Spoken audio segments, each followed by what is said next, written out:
No one knows what it's like to be the bad man, to be the sad man behind blue eyes. Hey, bienvenue dans le nouveau numéro de Pourquoi Buffy c'est génial, épisode Bonsoir. 41. Wouh, 41, on est là. 41, donc premier épisode de 2019, c'est assez génial. On écoutait, Bonne année. Bonne année, Bonne année. la santé, hein, c'est très important la santé. Donc on écoutait Tony Head, donc Tonton Jace nous chantait Behind Blue Eyes, une chanson des Who, dont on parlera évidemment pendant l'épisode, parce que c'est une chanson tirée de l'épisode qu'on va commenter ce soir. C'est incroyable. Je suis donc toujours Sartman, spécialiste sartois de Buffy contre les vampires. Je suis évidemment accompagné de Riley et de Clément. Comment allez-vous, messieurs ? Ça va pas mal. Très bien. Salut Sartman. Salut Sartman. La bonne année. La Bonne année. à On s'est vous. déjà vu en fait.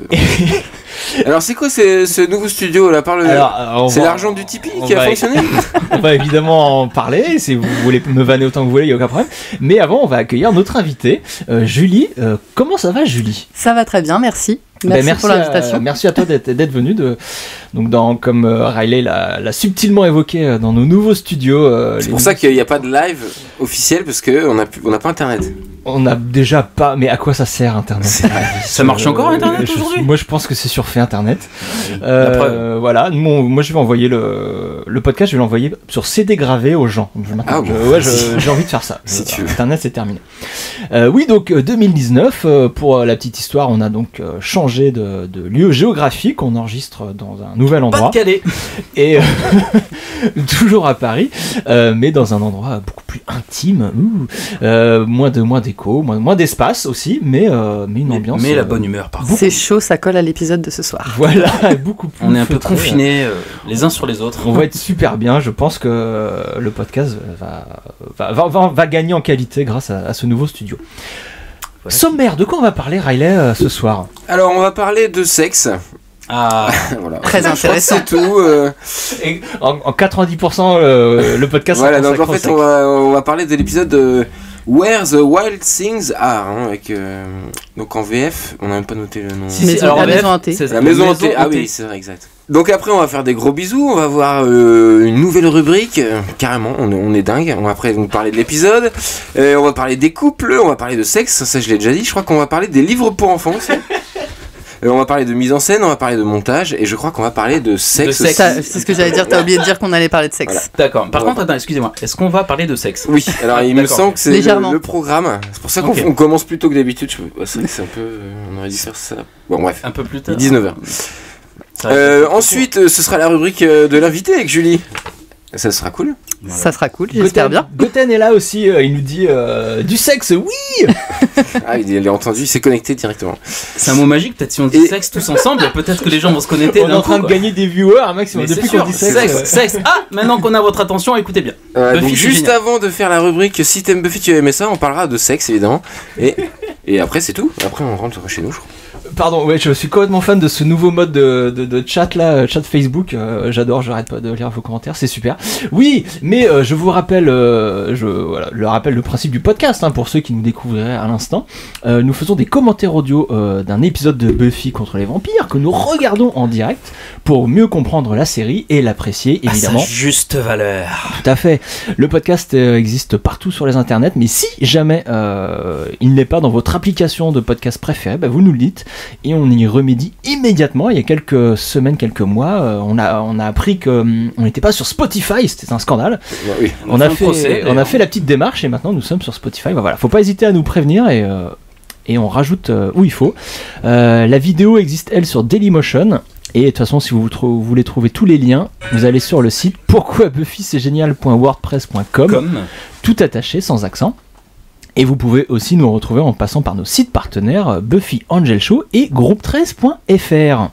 Timmy's down the bloody well, and if you make me miss it, I'll do what? Lick me to death? This is a time of celebration, so sit still and be quiet. Is everyone here very stoned? I love you, Xander. I'll never leave you. I'm the one who sleeps with you and feeds you, bathes you. Yeah. I see your yeah and raise you a yeah. She bathes you? Nothing can defeat the penis. Alors des gros bisous, passons aux gros bisous. Moi je fais des gros bisous à Valkan qui nous a mis 5 étoiles sur iTunes. Bravo monsieur Valkan. Je fais un gros bisou à tous les fans incroyables qu'on a rencontrés pendant le Fan Meet 2. Donc le Fan Meet qui avait lieu en novembre dernier.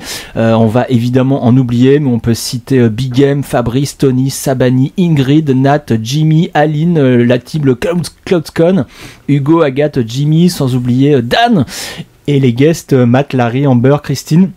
Grâce à tous ces gens et à bien d'autres, on a passé une journée assez inoubliable. Et les gens peuvent l'écouter. C'est ça et voilà. Et pour écouter tout le monde, dont toi, Julie, qu'on a rencontré aussi à cette journée, il suffit d'écouter le podcast hors série qu'on a fait, qui est sorti il y a quelques jours, consacré à ce fan meet, à cette journée extraordinaire. Et alors, plein d'autres gros bisous comme ça à la volée avec les auditeurs croisés sur les internets, Mr S, Clarisse, Annelise, Fabien, Indecerto. On vous remercie énormément de votre soutien. Est-ce que vous avez des gros bisous, messieurs, dames? Si, attendez, je retrouve mes notes. Ah, très bien. Donc on est sur de l'amateurisme flagrant là. C'est dimanche, là, tu nous as pris. Le temps que Riley retrouve ses notes, j'embrasse Génération Sunnydale et la Buffy Family, bien évidemment. La communauté est toujours forte, 20 ans après. Belle communauté, les fans de Buffy. Toutes ces années de convention, énormément d'amis. Clément, des petits gros bisous? Et non, pas ce soir. Ouh là. Mais pour toi, peut-être après. Oh oui. La nouvelle année. Donc Riley, on vous attend. Parce qu'en fait, on a eu un auditeur qui a commenté énormément sur le site récemment, et il a commenté plein de... Non, un truc comme ça. Et voilà, il a un pseudo compliqué, c'est pour ça que je suis en train de le chercher. Mais il a commenté tout plein d'épisodes avec des très bonnes analyses dont on n'avait pas parlé en fait en regardant les épisodes. Du coup, il ouvre sur d'autres choses.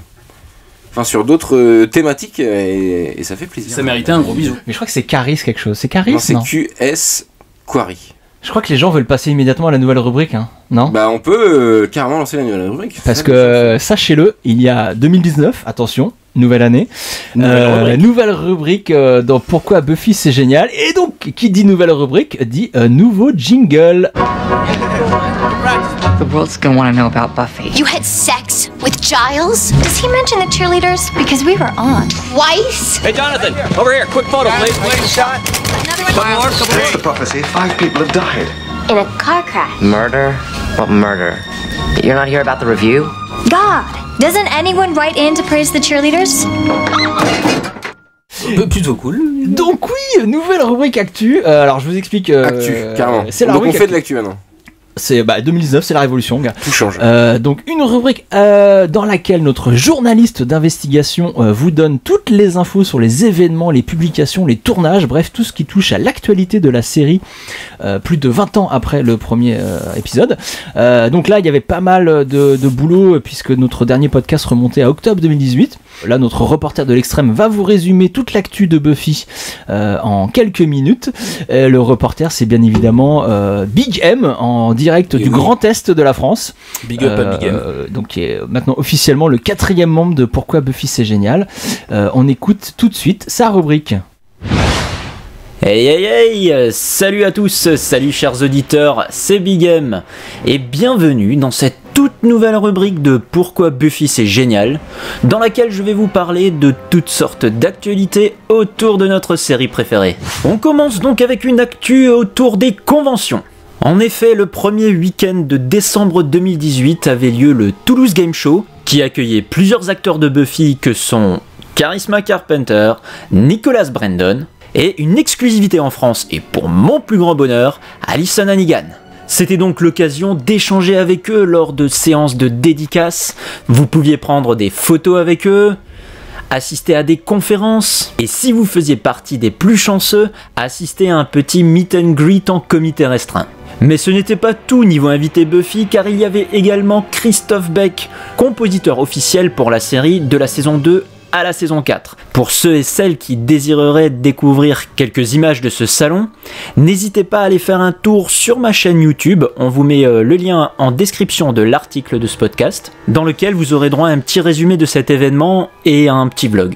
Toujours dans le même thème, on en a parlé dans notre dernier podcast hors série Fan Meet. On vous rappelle tout de même qu'en octobre prochain aura lieu le 3e fan meet organisé par CloudCon. Les invités annoncés jusqu'à présent sont Dag Necker, qu'on connaît pour son rôle de Kathy Newman dans les 2 premiers épisodes de la saison 4, la terrible colocataire, Andrew Fershland qui incarnait le juste des justes, nul autre que Spike en personne, James Masters, et le Big Bad de la saison 1, le maître, Mark Metcalf.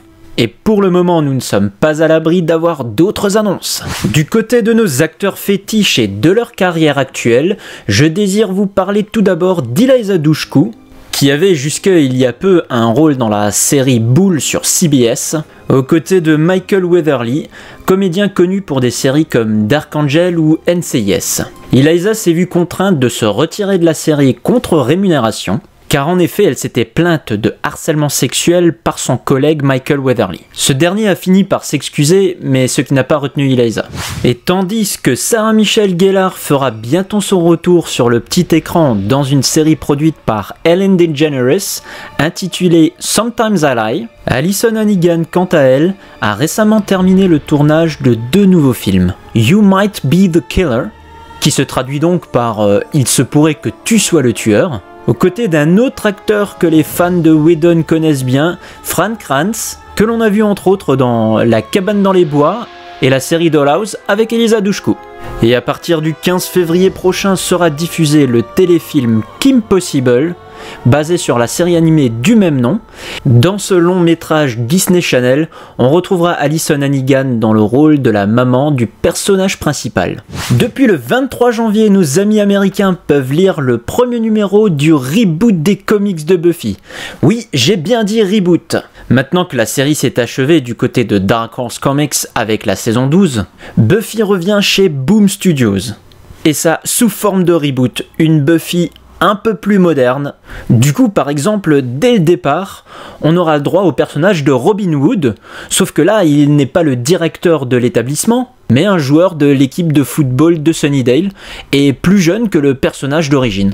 Également disponible sur le marché américain depuis le 9 janvier 2019, un nouveau livre écrit par Kirsten White, intitulé Slayer, The Slayer Series. Il s'agit du premier livre d'une nouvelle série dont l'histoire prend place dans le Buffyverse.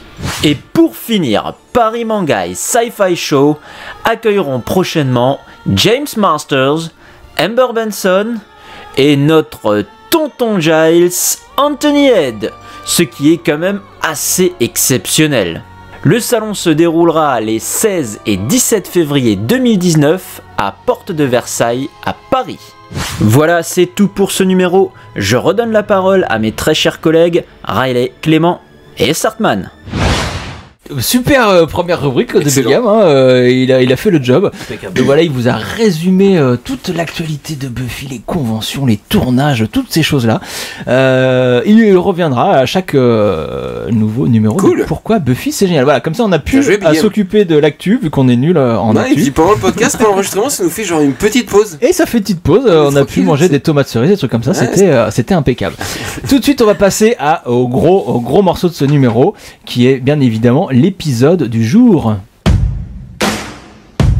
I'm Cowboy Guy. I am the Dark Lord of Nightmares. Ooh, gang, did you hear that? A bonus day of class plus Cordelia. Mixing a little rectal surgery, and it's my best day ever. Stop touching my magic bone. What do we do if it doesn't work? Kill us both, Spock.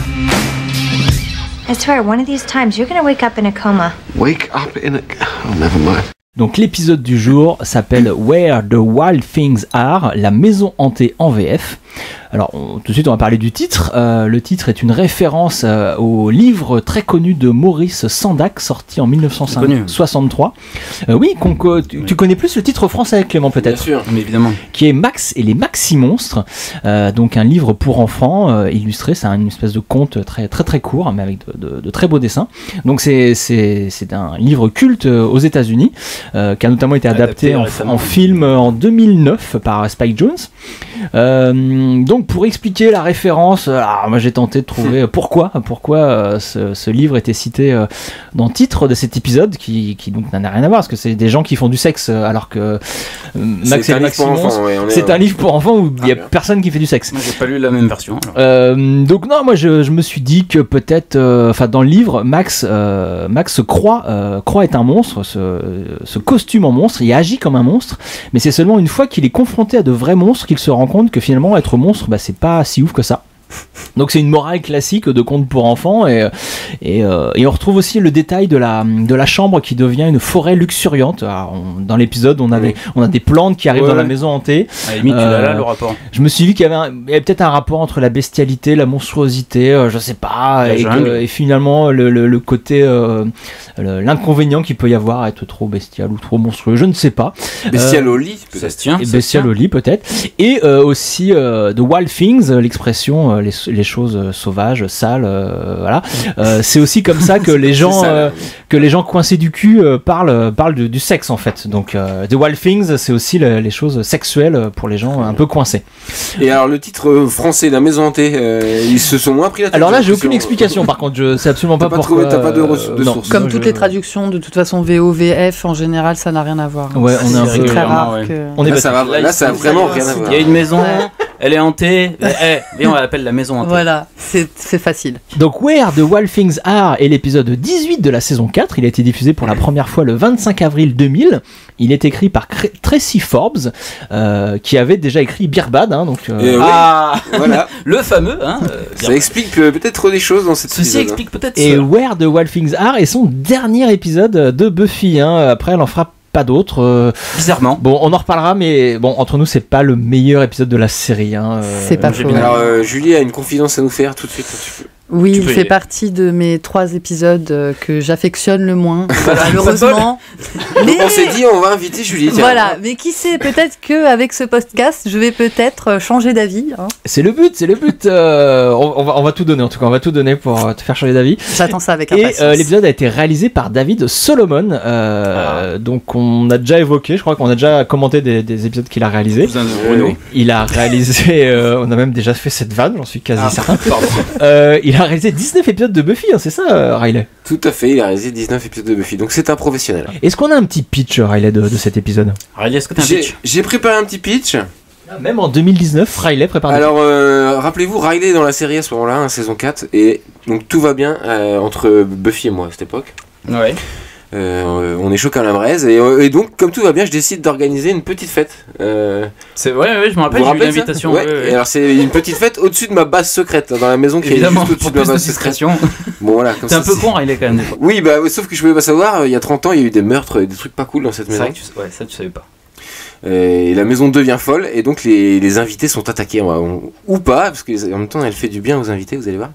Et moi je suis coincé dans la chambre avec Buffy et nous faisons du sexe pendant que le Scooby Gang essaie de sauver la situation. Voilà. Vous faites du sexe sans discontinuer. C'est ça. Alors, c'est le concept de cet épisode. Vous allez voir, Buffy et Riley sont donc enfermés dans une chambre et la maison prend leur énergie sexuelle. T'as ton fan club, Julie, sur le chat Facebook. Voilà, de plein de gens te félicitent et apprécient ta franchise. Plein de gros bisous sur cet épisode.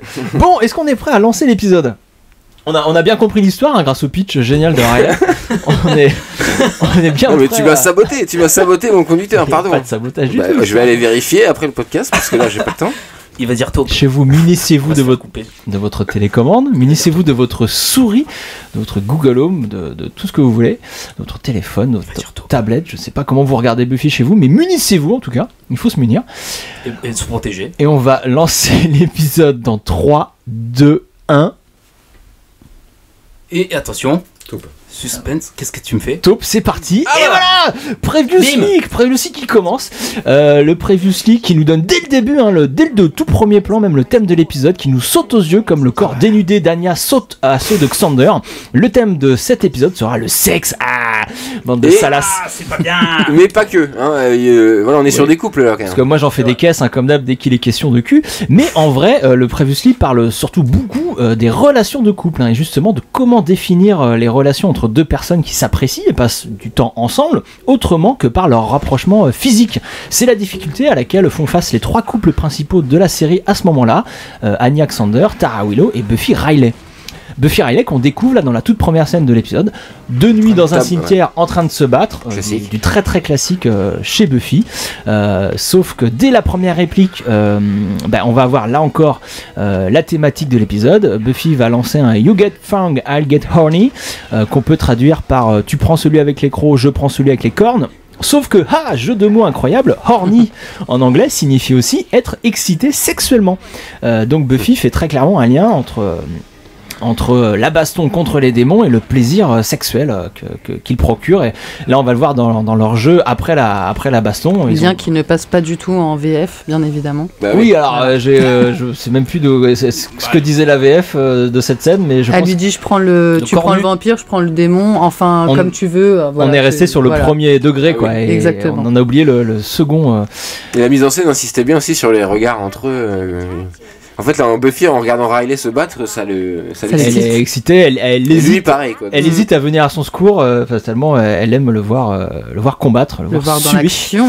Et donc, là, ça va pas traîner, quoi. Ils vont aller faire du sexe. Et comme souvent dans les bonnes scènes de Buffy, tout a été dit dès la première réplique, donc le reste est un peu. Après, c'est beaucoup de redites dans cette séquence, mais c'est bien quand même. C'est une bonne première scène. La Corée était pas ouf, la baston. Il y a un côté, il y a un côté marrant. Ils essayent de faire genre on va bosser, ils essaient de se justifier eux-mêmes de ses envies, en fait.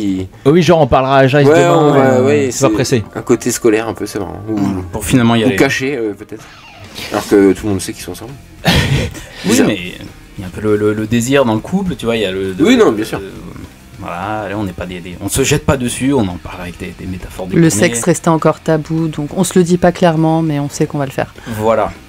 En pleine mission en plus, voilà. Donc bon bref, du coup, il nique, tout simplement. Très bien. D'ailleurs ça tombe bien parce qu'ils ne vont jamais plus le faire de tout l'épisode. Pendant que ce générique est diffusé et qu'on va arriver sur le plan Whedon, à moins qu'il y ait des choses à dire sur ce générique, messieurs et madame. Jace avec une tronçonneuse, c'est oui. J'espère qu'il arrivera avec Paris Manga. Ah oui, on pourra voir Tonton Jace à Paris Manga. Avec le plan Whedon, donc mon préféré, le plan Whedon avec cette contre-plongée sur Buffy de saison 2. Magnifique. Saison 3. Saison 3, pardon. Premier épisode. Pardon. Tu vas te faire taper sur les doigts. Et on arrive donc il y a de très jolis plans là de cette maison vide, une musique inquiétante. Il y a un plan sympa du salon à l'étage. Là. Ouais, et on n'attend pas du coup la fin de l'acte 1 pour nous dire d'où vient... maison hantée quand même. Voilà. On est une mise en scène. On voit d'où vient là directement la menace cette semaine. C'est le décor, c'est la maison de la fraternité dont Riley fait partie et qui nous est tout de suite présentée comme dangereuse ou au moins mystérieuse. C'est oppressant. C'est un peu anxiogène. Et on dirait qu'il y a... Oui, non, pardon. Bref, oui, donc voilà, des mouvements de caméra qui instaurent un climat un peu angoissant. Regardez la lumière derrière. Ça réveille Riley. Dans une maison hantée et Riley est réveillé. Qu'est-ce qui t'est arrivé sur la Riley? T'as entendu quelque chose? J'ai entendu un truc, ouais. C'est pour ça que là je me lève. Je vérifie que Buffy, qui est plus forte que moi, dort bien, que j'ai pas l'air trop ridicule. Et là, par contre, je vais oublier de mettre un t-shirt et ça, c'est la grosse erreur. Donc je vous déconseille de sortir en pleine nuit sans t-shirt quand il fait froid. C'est une histoire de point de vue parce que gaulé comme ça, moi je sors où tu veux. Alors peut-être que le réalisateur m'a demandé effectivement de ne pas mettre de t-shirt, c'est vrai, je m'en rappelle plus trop. Alors attends, parce que il y a un truc qui me chiffonne par contre, parce que là je te vois dans la série et j'étais en même temps à côté de moi. Oui. Ah oui. Alors il y a un truc qui peut-être t'as arrêté de faire des pompes pendant quelques années. Non, j'ai repris là récemment là. Ouais. Moi j'ai été jeune à l'époque. Parce qu'on n'a pas l'impression que c'est la même personne qu'on voit. Non mais si. Ouais, il y a quelques années quoi. C'est depuis qu'il a quitté l'initiative, il n'y a plus d'obligation. Oui, c'est ça. Tu fais moins de. Ah oui bah oui. Puis je buvais beaucoup moins de bière à l'époque. Peut-être ça joue. Faut se remettre au sport, mon petit Riley. C'est bien urgent. Donc bon, alors en bref. Plan Evil Dead. Un mec couvre une porte. Il fallait préciser. Donc là en fait, il y a dans la salle de bain il y a un souci. Mais c'était quoi le plan Evil Dead en fait, Clément? J'ai pas fait juste une main sur la poignée. C'est comme tous les films quoi. Oui, mais c'est aussi dans Evil Dead. D'ailleurs, dans Evil Dead et dans Shining, il va dans la salle de bain et découvre un fantôme. Donc moi, je me suis dit, voilà, il pose l'ambiance, on va avoir peur, Alors sauf que là, voilà, bon. Et il y a forcément rien. Évidemment, aucun tout fantôme. Ça, là, on se moque un peu, c'est parce qu'en fait, c'était nul cette scène. Ça servait à rien. Elle va prendre tout son sens. Exactement. Il va se passer des choses dans cette baignoire, je suis pas fou. Il va y avoir un remake de cette scène. D'accord, mais dans la logique de la scène, le fait qu'il entende une goutte qui se lève et tout, ça n'a pas vraiment de. Peut-être qu'il a le sommeil léger. Donc oui, parce que très léger. Pour ceux qui n'avaient pas l'image, Riley a combattu donc une fuite d'eau. Un robinet mal fermé et il en a chié. Là, on arrive sur une scène géniale qui est déjà commencée entre Xander et Anya. Ils sont séparés dans le cadre déjà tout de suite. Ah ouais, pas mal. Belle mise en scène. Xander et Anya, donc qui vivent leur première crise de couple dans le camion de glace, qui est le nouveau job de Xander. Et oui, parce que évidemment, ils n'ont pas fait l'amour depuis 2 nuits de suite, et donc c'est un signe que Xander va quitter Anya. Évidemment. Pour Anya qui débute dans la vie à 2, pour elle, il n'y a pas de doute, elle va se faire plaquer. Sur le tableau de bord, on a vu, alors c'était juste avant. Barry-Hélène a fait la remarque sur le chat justement. Les insectes géants. Sur Giant Insect à l'avant du véhicule. Petit hommage aux premiers amours de Xander. Sa découverte de la sexualité. Le clin d'œil était sympa. Clément, toi, tu voulais nous parler de l'importance cruciale des métaphores du marchand de glace, des Esquimaux à sucer, tout ça. Je suis pas sûr parce que ton analyse coule de source. Et hop là, voilà, je suis dans le thème. Très bien. Je suis très bien dans le thème. Il va être parfait ce podcast. Et là, tu peux pas couper, c'est ça qui est chiant.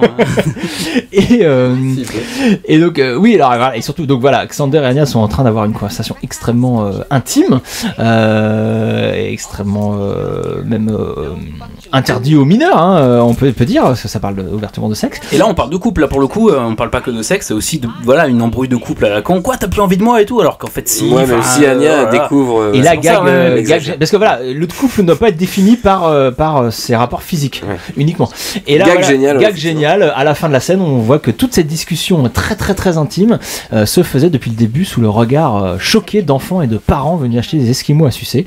C'était très drôle. C'était assez marrant. La porte était très grande ouverte, mais c'était quand même marrant. Et la autre scène, là, faut faire attention à la mise en scène qui est très très importante aussi, toujours pour cette histoire de couple.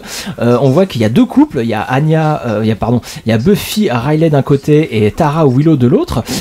Chacun de ces couples est sur son petit canapé. Giles, lui, qui est célib, a sa banquette pour lui tout seul. Il n'a pas le droit d'être accompagné. Et on voit que les 2 couples n'ont pas la même manière ne démontrent pas leur amour de la même manière. Tara et Willow sont chacune bien sages. C'est pas encore avoué, quoi. Elles sont moins démonstratives. Voilà, quand on voit à l'instant il y a des gros plans qui insistent sur Buffy qui tripote les mains de Riley. Ils sont vraiment l'un sur l'autre, bras dessus, bras dessous. Voilà. C'est chiant que les couples font ça. Non mais justement la mise en scène insiste vraiment là-dessus, sur Giles tout seul et les couples chacun de leur côté qui ne montrent pas le fait qu'ils soient un couple de la même manière en fait. C'est intéressant. Je préfère la version Tara Willow. C'est plus sobre, plus sage. Voilà. Et la cerise sur le gâteau, c'est que l'intrigue aussi nous parle des couples, parce qu'on apprend que Adam oblige les démons et les vampires à faire des trucs à 2. Voilà, tout le monde doit baiser dans cet épisode, tout le monde doit se rapprocher, c'est très drôle. Il faut bien lui trouver un truc à faire à ce Big Bad un peu nul. J'aime pas trop Adam, excusez-moi. Ah oui. Oui, mais le fait qu'il fasse se rapprocher démons et vampires, c'est quand même sympa. Ah oui, ça c'est cool. Voilà, il fallait lui trouver un truc cool, bah voilà, c'est fait. Donc là, Buffy Riley trouve encore des excuses pour aller travailler, bien évidemment. Je crois qu'ils vont travailler sur un gros dossier. Petite vanne sur l'âge de Giles aussi. Il y avait d'ailleurs qui cache son vœu. Il y avait une sorte de sous-entendu, on vous découvrira la vérité après, mais il veut pas dire ce qu'il va faire dans un truc pour adultes dans un bar. Ça vous intéressera pas? Dans l'Express Open, ça pourrait être une soirée de rencontre entre célibataires et tout, et qui veut pas en parler, ce qui serait en rapport un peu avec l'épisode. En fait, on en découvrira plus tard. Voilà, mais tu spoil un petit peu. Donc on avance, on continue l'intrigue dans cette maison hantée. Et... Oh là là, à la bonne époque. Mais qu'est-ce qu'ils font? Tu tripotes le boule quand même un peu. Que de bons souvenirs, Riley. Que de bons souvenirs, ouais. Ah, protégez-vous, c'est important. C'est important, mais c'est vrai. D'ailleurs, je sais pas si vous êtes au courant, mais ils ont vraiment montré que Riley et Buffy utilisaient un préservatif, parce que dans la saison 2, en fait, Angel et Buffy n'utilisent pas de préservatif. Et du coup la chaîne a trouvé ça aberrant. Son âme.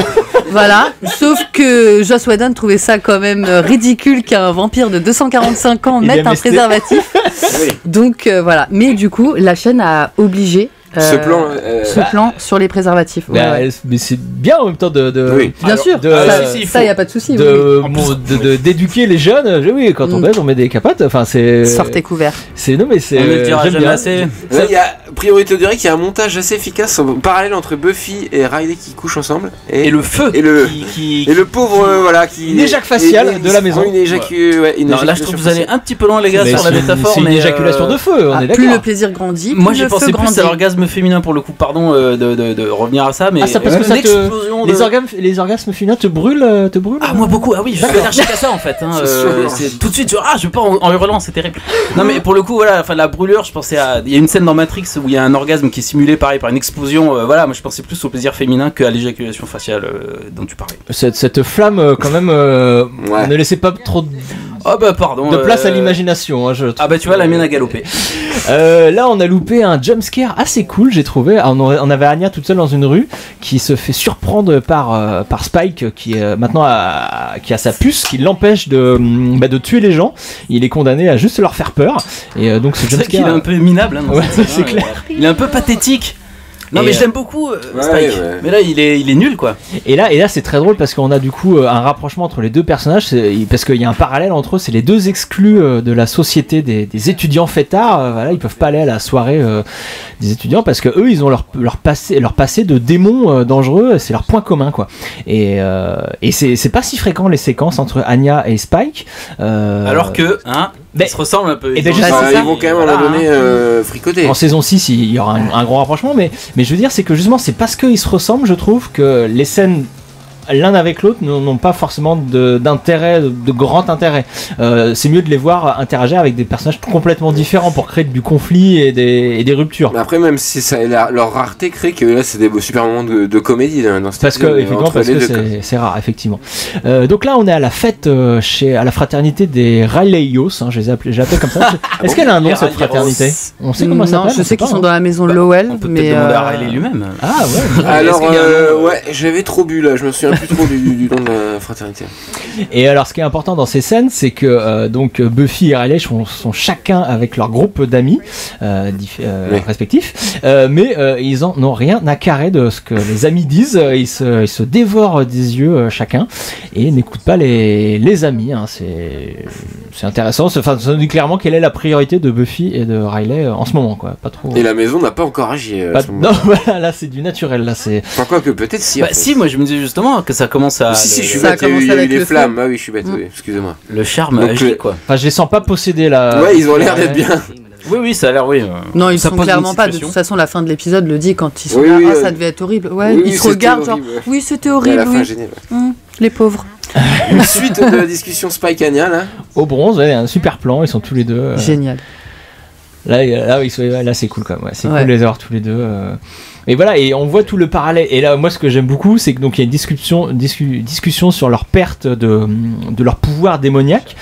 Spike a perdu sa faculté de croquer des gens, Anya de leur jeter des sorts. Et il y a un parallèle évident à faire avec leur perte de puissance sexuelle. Anya qui a l'impression de plus pouvoir exciter son mec. Alexander, au bout de 2 jours. Voilà, Spike qui se sent incomplet, hein, évidemment, frustré, limité, il ne peut plus pénétrer les coups. Et exactement, enfin c'est très clair ce parallèle. You and I should just go do the vengeance. Both of us. You eviscerate Xander, and I'll stay true. Like a project. Le plan super cool qu'on retrouvera dans les génériques. Sur Anya ouais. Super plan. Non, et puis même le super plan et même la mise en scène de cette scène les montre d'égal à égal, quoi. Elle les met au même niveau et justement. Dans la déprime. Dans la déprime et ils sont au même stade d'évolution de personnages et du coup, ils passent un petit moment ensemble. Ah. Non, pas du tout. Tout va bien. Il faut se mettre en mode portrait. On continue. Priorité direct, on retourne à la fête et là il y a un truc assez génial, c'est le mur magique. Bah oui, chez toi c'est pareil Sartman, c'est fou, hein. Dès que je mets la main sur le mur, Oh la vache! Non, pardon, on spoil un petit peu. Donc, effectivement, pardon. Donc, ouais, il se passe un truc assez dingue. C'est que c'est cet étudiant-là qu'on voit. Alors, entre parenthèses, donc interprété par Brian Cupril, qu'on a déjà vu parce qu'il a joué dans Beer Bad. Il jouait un homme des cavernes, un mec qui devenait homme des cavernes après une indigestion de Black Frost. Donc, il joue dans tous les épisodes écrits par Tracy Forbes. Peut-être un petit lien entre ces deux personnes. Et donc, oui, il y arrive. Il nous explique. C'est marrant. Ouais. C'est complètement American Pie. Il nous explique que la langue française a un pouvoir, que la langue française est très très sexy. Il paraît qu'on peut atteindre l'orgasme juste en disant le mot voiture. Clément, est-ce que tu peux nous dire voiture? On va voir si on va avoir un orgasme ou pas. Voiture. Ouais, c'est pas mal. Ça n'a pas marché chez moi, je sais pas. Chez vous, dites-nous, envoyez-nous des messages si ça a marché chez vous. Un petit smiley, c'est super. Pendant ce temps, donc le mur, de toute façon, vous inquiétez pas, le mur magique qui provoque des orgasmes, on le reverra dans l'épisode, on aura le temps d'en reparler. Pendant ce temps, là il y a une scène extrêmement mal filmée parce que Xander. Alors, ils sont tous les deux de profil, moi je trouvais que c'était un juste parti pris, ou alors c'était nul. Mais surtout, ils sont en train de parler d'un truc qu'on ne voit pas. Enfin, c'est très très bizarre la scène entre Xander et une certaine Julie. Hey Julie! Ouais, c'est très très mal filmé cette scène. Et donc on voit que Xander est le pire petit ami de la Terre parce qu'il fait le salaud là, il vient draguer et tout. Ouais, il a une mini crise avec Anya et tout de suite il va draguer une étudiante. On le savait déjà que sa faute, c'est la maison. C'est la maison. Xander est zéro avec les nanas et là il le démontre une nouvelle fois. Mais pendant ce retour au mur magique, au mur des orgasmes. Le mur des plaisirs. Le mur des plaisirs, c'est bien dit. Et moi je l'appelle le mur du sexe en toute sobriété. Mais oui, c'est un mur extraordinaire qui a The Sex World. Il suffit de poser sa main sur le mur et tu as un orgasme. Regarde, test. L'autre il y croit pas au début. Bon, là on est vraiment dans la comédie teenage, comme American Pie. Non, moi je suis exactement ça. Je suis pas du tout d'accord. American Pie, là c'est une maison qui te procure des sensations. Avoue que ça va un petit peu plus loin que. Tu peux faire un film entier sur ça, quoi, je pense. Et alors surtout, une comédie teenage sur un mur magique. Je sais pas. Mais surtout personne se pose des questions. Enfin, ils sont tous en train de jouir en touchant un mur et aucun se dit wow, c'est bizarre quand même, non? Oui, ils sont un peu cons. Ben voilà, ce sont des étudiants. Ouais, mais on est un peu con quand on est étudiant, je m'excuse. Oui, on l'a tous été, on était un petit peu bêtes. Pendant ce temps-là, alors ça c'est une scène géniale entre Willow et Tara. Oui, ça se complexifie. Alors moi ça me fait super drôle de voir Amber Benson à la télé, alors qu'on l'a vu en vrai au mois de novembre, c'était génial. Elle est mieux en vrai. Gros bisous Amber. Là il se passe un truc génial, Tara est possédée par l'esprit de la maison. Elle trouve ça dégueu. C'est sale. C'est le mal. Un rapprochement physique entre deux personnes du même sexe. Et oui, parce que c'est notre Seigneur est contre. Là, on découvre un peu ce que va être le pouvoir maléfique de cette maison. C'est de montrer tout ce qui peut être dangereux dans le sexe. Dans les voilà. Alors c'est parti. On fait la liste. Je sais pas si on va pouvoir faire la liste, mais là voilà, il y a le côté ne pas assumer un désir entre deux personnes du même sexe. On aura l'addiction au sexe, ça c'est pour le passage entre Buffy et Riley. On a aussi la transmission des choses. Moi je vois le mur pour moi c'est la nouvelle porte, c'est la porte de 2019. Alors après les portes, non mais le mur du sexe, pour moi c'est un peu ça, c'est tout le monde se partage le truc, on sait pas trop qui a mis sa main dessus, enfin bref. Du coup le mur, d'accord, ok. J'ai l'impression que c'est un peu cool. Voilà, il y a plein, vous allez voir, il y a plein de choses comme ça. Spike qu'on voit là à l'image va expérimenter le bondage non consenti, qui est aussi un peu dangereux également. Enfin voilà, on voit tout ce qui peut foirer dans le sexe. Spike qui est venu dans cet épisode, qui est venu à une fête avec les gens de l'initiative. Voilà, il vient de s'en rendre compte en fait, il savait pas. Il reconnaît les gens en fait.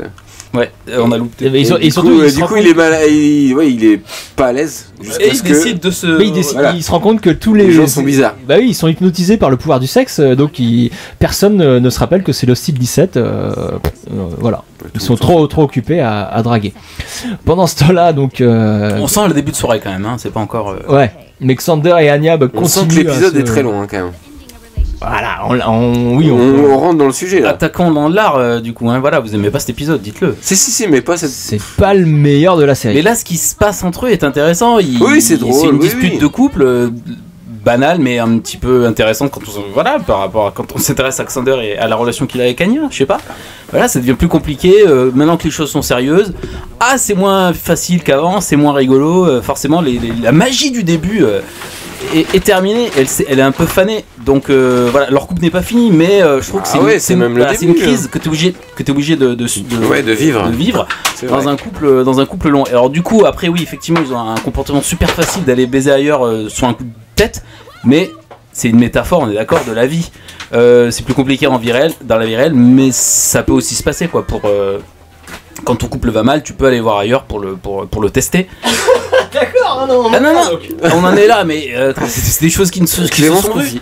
Mais pas du tout, je parlais pas. Oh les gars. Si, non, mais c'était intéressant, bien sûr. Je parlais pas de moi, c'était de manière plus générale. Et là, donc, pris autodirect, Xander tombe sur retombe sur cette Julie, sur cette Julie qui est en train de jouer au jeu de la bouteille. Le jeu de la bouteille, les étudiants, classique, même 6ème peut-être, collège. Bah avec de l'alcool, non, je suis pas sûr que ce soit pareil. Je pense qu'il y a beaucoup de soirées étudiants où on fait le jeu de la bouteille. Je sais pas, moi j'ai pas été à la fac, mais je suis sûr que ça se fait. Des jeux à boire où tu bois, je sais. Si, des jeux à boire, mais pas présentés comme ça. D'accord, mais c'est une autre culture là, c'est les États-Unis. Oui, bien sûr, les États-Unis. Peut-être que ce jeu, est-ce que vous avez vu Garden State de Zach Braff? Oui. Voilà, il y a aussi ce jeu de la bouteille où tout le monde picole et tout le monde baise, donc ça doit être assez culturel, pardon, dans la vie étudiante. Bref. Ah, le live a chuté. On a un problème. C'est pas grave, on continue parce que the show must go on. Et là, justement, la bouteille est tombée sur Julie. Et Xander, Xander n'assume pas. Oui, mais en même temps, il a très envie. D'ailleurs, il d'accord. Il sur la joue. C'est vrai, il quand il faut y aller, il n'y a plus personne. Sauf que elle se déchaîne. On ne comprend pas pourquoi, parce que il y a eu juste un bref échange avant. C'est intéressant sur le fait qu'on comprend pas pourquoi, parce qu'il y a, on parlait, on n'entend pas, mais il y a la musique qui devient vachement un peu thriller bizarre, et du coup ça nous oriente sur ce qu'on doit ressentir. C'est ok, elle vient de faire ça. Parce qu'elle est elle-même possédée quoi. Voilà, et d'ailleurs elle s'en rend compte, elle le ressent, donc elle part comme Tara honteuse de ce qu'elle a ressenti, parce que le sexe c'est mal, hein, on est d'accord, c'est quand même une invention du démon. Pardon, j'avance un petit peu dans le conducteur de l'émission.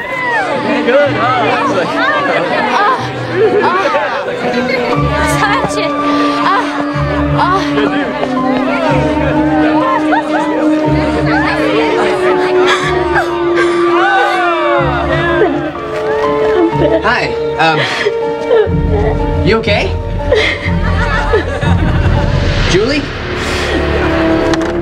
Est-ce qu'on a dit que c'était un des épisodes les moins bien classés de l'histoire de la série quand même sur les internets? Eh ben je ne comprends pas. Non mais en fait l'épisode va remonter là, après la fête en fait. Après pourquoi Buffy c'est génial. Est-ce qu'il va s'endurcir un petit peu le... Oh pardon, excusez-moi, je reste sur la thème, je reste sur le thématique. Alors que c'était bien glauque là justement, c'est Julie est en train de se couper les cheveux. Mon pire cauchemar, non mais c'est incroyable quand même. C'est terrible cette image. Elle se coupe les cheveux de honte. C'est ça que tu n'aimes pas l'épisode d'ailleurs. Ouais, c'est pas faux. Ça te rappelle des trucs, des cauchemars. Comme par hasard, Julie, les cheveux, enfin voilà. C'est une histoire d'amour avec moi. Alors. C'est vrai que ça fait, non, mais pour les femmes, c'est très important les cheveux, donc. Et puis il y a toujours dans la symbolique, parce qu'on aime bien parler des symboles ici, le robinet. Regarde le robinet. Non, moi je parlais des cheveux. Il y a une charge érotique dans les cheveux, les chevelures des femmes. Certaines religions veulent qu'on cache les chevelures parce qu'elles peuvent provoquer du désir. Ou on pense aux femmes tondues après la Seconde Guerre mondiale. Enfin voilà, il y a plein de choses comme ça que c'est un pouvoir de séduction dans les cheveux. Donc elle se les coupe. Et là, voilà. Alors mais voilà, on est en décalage avec ce qui se passe. Là, on est sur. Willow vient de voir un fantôme. Un fantôme. Il y a James sur le chat qui nous dit que c'est effectivement, selon lui, le pire épisode de la série. Bon, très bien. C'est chaud. Et M. Petrus dit que le podcast est tenté. Oui, parce qu'on a des petits problèmes de caméra pour le live, mais tout va bien, c'est en train d'être. Non, c'est bien de dire le podcast est hanté en fait. Mais peut-être. Ça n'a rien à voir avec la caméra. Mais c'est pour ça que j'ai envie de vous un petit bisou à Emily, je t'ai reconnu. Hey guys, the girl Julie, she's freaking out. Is anyone friends with Julie? Xander? Tara? Ouais, et les gars, vous avez pas vu Julie? Ils s'en foutent. Elle vient de se raser la tête, il y a du sang partout. Non, rien à foutre, on continue le jeu. Voilà, donc là, le Scooby Gang se rend compte qu'il y a un gros malaise, ils vont se réunir. Est-ce qu'on parle des costumes? Parce que celui faut toujours parler des costumes. Est quand même particulièrement gratiné dans cet épisode. Je ne comprends pas pourquoi ils lui ont mis cette veste sans manches, alors que c'est une soirée entre jeunes. Et voilà. On a vu donc on a eu un peu. Tara ressent. Ça C'est toi qui le disais, je crois, Sarmat, c'est que Tara ressent les choses un peu à l'avance. On en parlait au fan meet. Mieux que ça. Dans le hors-série, le podcast hors-série sur le fan meet, j'ai pu enregistrer, j'ai pu capter un débat entre deux fans qui parlaient de Tara. Ouais. Et qui expliquait que oui, Tara est un personnage qui peut apparaître passif au premier abord, mais qui ressent les choses. Et là, on le voit, c'est elle la première à ressentir que la maison est en train de détraquer. Juste avant, on a vu Riley et Buffy. Oui. Il est long ce plan. C'est vrai, non, d'accord. Priorité au direct, un plan génial au-dessus du lit qui s'éloigne très très haut. Voilà, et on entend le son qui part, qui s'éloigne. Ils sont enfermés dans leur frénésie sexuelle et complètement sourds à ce qui se passe juste à côté du mur, littéralement. Moi j'aime beaucoup cette transition vers l'acte 3, 2, je sais pas où ce qu'on en est. Donc on est sur un dézoom, un zoom sur le lit de Riley et Buffy qui devient rikiki au milieu de l'un. Ils sont isolés du reste du monde. Le sexe isole, il faut le savoir. Et là l'épisode commence par contre. À partir de là, ça devient plutôt cool quand même. D'accord. Et on change. C'est marrant parce qu'on avait commenté la dernière fois un épisode fête et on a l'impression que ça va être encore un épisode fête avec des victimes figurants déjà présents et finalement on part sur autre chose. Bah ouais, moi j'aime bien cet épisode. Je le redis. Il y a eu, on a loupé aussi. Tara ressent que la maison va trembler avant qu'elle tremble aussi. Parce que Tara est une force sensitive. Ah bah oui, c'est la référence à Star Wars déplacée. J'en ai rien à foutre.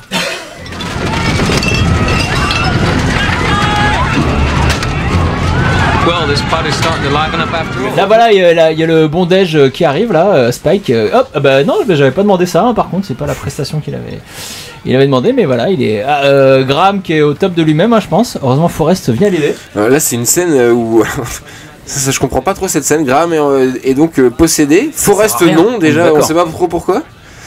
Certains ont des théories et là on les voit prendre l'ascenseur pour sauver la situation, mais pourquoi ça dure hyper longtemps en fait. Oui, pourquoi est-il possédé? C'est vrai que ça n'a pas beaucoup d'intérêt. Il est comme les autres, mais oui, mais pourquoi lui et pas Forrest? Enfin, moi j'aime Forrest revient le chercher. Bah vas-y, Sarpin, t'as une théorie sur Forrest? Moi Forrest, pour moi, il est frustré sexuellement parce que Forrest est extrêmement attiré par Riley Finn et vu qu'il peut pas l'avoir, vu que Riley est déjà pris, Forrest est dans la frustration, donc Forrest n'a pas d'énergie sexuelle à dépenser ce soir-là. Moi je suis pas d'accord avec cette théorie. C'est une théorie, ça ne n'engage que moi. Voilà, tandis qu'Anya voit passer donc. Et retour un peu. Voilà un fantôme, donc un fantôme du passé. Là on commence à piger qu'il s'est passé des trucs. Comme dans The Hunting, tu sais, la hantise avec Yann de Bont avec Liam Neeson, voilà, où la maison en fait était le témoin d'un truc, comme tous les films d'horreur classiques, était finalement le lieu d'événements paranormaux. Priorité au direct, Julie sort des salles de bain. Pauvre Julie, toute sauve. Ce plan est incroyable quand même. Elle arrive là, elle s'est coupée à ras. Par contre, elle avait peut-être un rasoir ou je sais pas, parce qu'avec une paire de ciseaux, elle est toute chauve. Enfin bref. Allez. Retour à l'initiative. Et là, Graham va mieux. Graham va mieux, on ne sait pas pourquoi. Et là, tout d'un coup, regardez bien lui, il va prendre une espèce de talkie-walkie et noter un ordre. Hop, il note, pourquoi il fait ça? On ne sait pas. Voilà, bon, c'est juste pour dire, hop, c'est moi qui commande. Mais même à l'initiative, ils savent pas trop ce qu'ils sont en train de faire eux-mêmes en fait. Ils sont un peu perdus, ouais. Sur le chat, il y a Alex Sandra qui nous dit que oui, Tara ressent les choses dans Une Revenante, elle ressent avant que Buffy n'est pas Buffy. Voilà, ça confirme. Ouais. Tara ressent bien les choses. Faut toujours avoir une Tara dans son équipe pour bien ressentir tout ça. Une Tara ou une Phoebe. Une Tara ou une Phoebe, tout à fait. On a loupé la sortie d'épisode de Spike. Ah non, c'est là, voilà. Meilleure sortie d'épisode de Spike. J'adore. On le reverra. C'est vrai. Alors, voilà, allez, je vous déteste en fait. Donc c'est pourquoi j'irais les sauver eux, je m'en fous en fait. Et puis en fait voilà, pour finir sur un d'ailleurs je m'en fous. Il y a même un côté méta. Une soirée. Ouais. Voilà, un côté méta où on se dit mais pourquoi lui est là en fait à cette fête. Enfin faut les et donc il l'exclut de l'épisode comme ça. Il n'est pas encore intégré totalement au Scooby. Non, un peu comme il fait dans. On l'expliquera tout à l'heure. Ouais, ils étaient à égalité avec Anya, mais là c'est là qu'on voit que les personnages sont un peu pas au même niveau d'évolution dans leur apprentissage de l'humanité. On en parlera tout à l'heure. Voilà, les humains, c'est pauvres cons. Et donc oui, Xander a fait une référence à Felicity. Vous vous rappelez cette série pratiquement contemporaine à Buffy de Jean-Jacques Abraham, effectivement, avec Kerry Russell. Ah mais je raconterai l'anecdote après parce que la priorité au direct. Tonton Giles à la guitare, Tonton Giles à la voix Et il nous chante donc Behind Blue la balade, Eyes. voilà, de Behind the Blue Eyes des Who, avec sa petite boucle d'oreille le contre-champ sur le Scooby Gang il est génial. qui hallucine. Qu'est-ce qu'on est en train de regarder? Qu'est-ce qu'on est en train de voir? Si vous avez bien vu, Giles en mode lover. Giles en mode. Ça remonte tout de suite le niveau de l'épisode quoi. Donc oui, merci. Il était intéressant la petite boucle d'oreille, c'est parce que c'est Tony Head qui porte une boucle d'oreille. Là, c'est intéressant. On a l'acteur, l'homme Tony Head qui amène un peu de lui dans le personnage de Giles, parce qu'il est aussi musicien et chanteur dans sa vraie vie, et il intègre un petit peu de lui, de sa personnalité à lui dans son personnage de Giles. Moi, j'ai trouvé ça assez sympa. Et donc, il nous chante Behind Blue Eyes, une chanson des Who. Notre spécialiste musique, t'as des choses à me dire? C'est une chanson écrite par un drogué, hein, c'est ça? Effectivement, c'est une chanson écrite par Pete Townshend, donc le leader des Who, qui l'a écrite pour un projet abandonné qui s'appelait Lifehouse. C'était un opéra rock de SF. Et ils en avaient déjà fait un qui s'appelait Tommy. En fait, ils ont voulu refaire un peu le même coup. Et il avait écrit cette chanson-là à ce moment-là, et qui n'a pas été qui était sorti dans un album classique, et qui parle en fait d'un super vilain. En fait, on est du point de vue d'un super vilain qui raconte pourquoi je suis méchant, je dois me cacher, c'est dur, machin. Comme un vampire finalement. Un peu comme un vampire, et ça fait un peu référence aussi à la part d'ombre du personnage de Giles, qui, comme on le sait, a eu à l'époque il fricotait un petit peu avec les démons, avec Egon. Voilà. Et Ethan Rhynes, bien sûr. Sacré Ethan. Alors qu'on croit que Riley et Buffy ont fini enfin. Eh ben non, en fait elle en redemande parce que la maison est maléfique. Et puis Buffy précise, je ne peux pas m'empêcher de te toucher.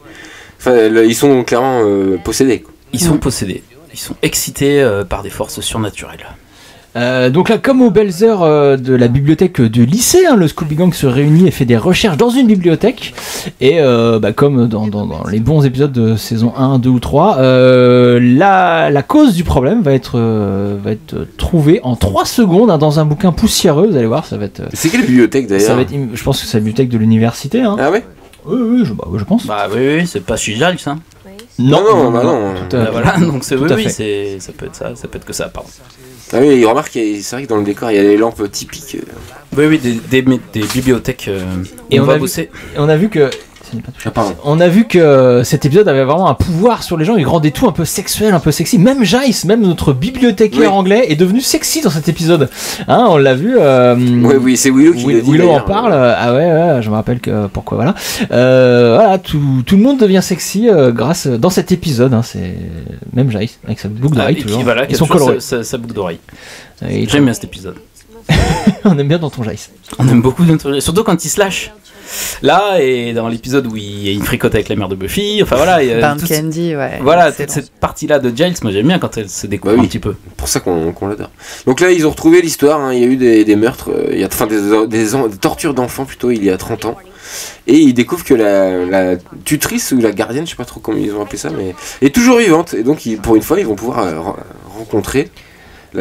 Rencontrer Geneviève, la témoin principale, Geneviève Holt, donc qui est interprétée par Catherine Jousten. Alors pourquoi je vous dis ça, parce qu'on s'en fout un peu de cette personne. C'est parce que ironiquement, donc son premier rôle quand elle était jeune actrice, c'était de jouer une comment ça s'appelle, une infirmière dans un hôpital psychiatrique pour adolescents perturbés.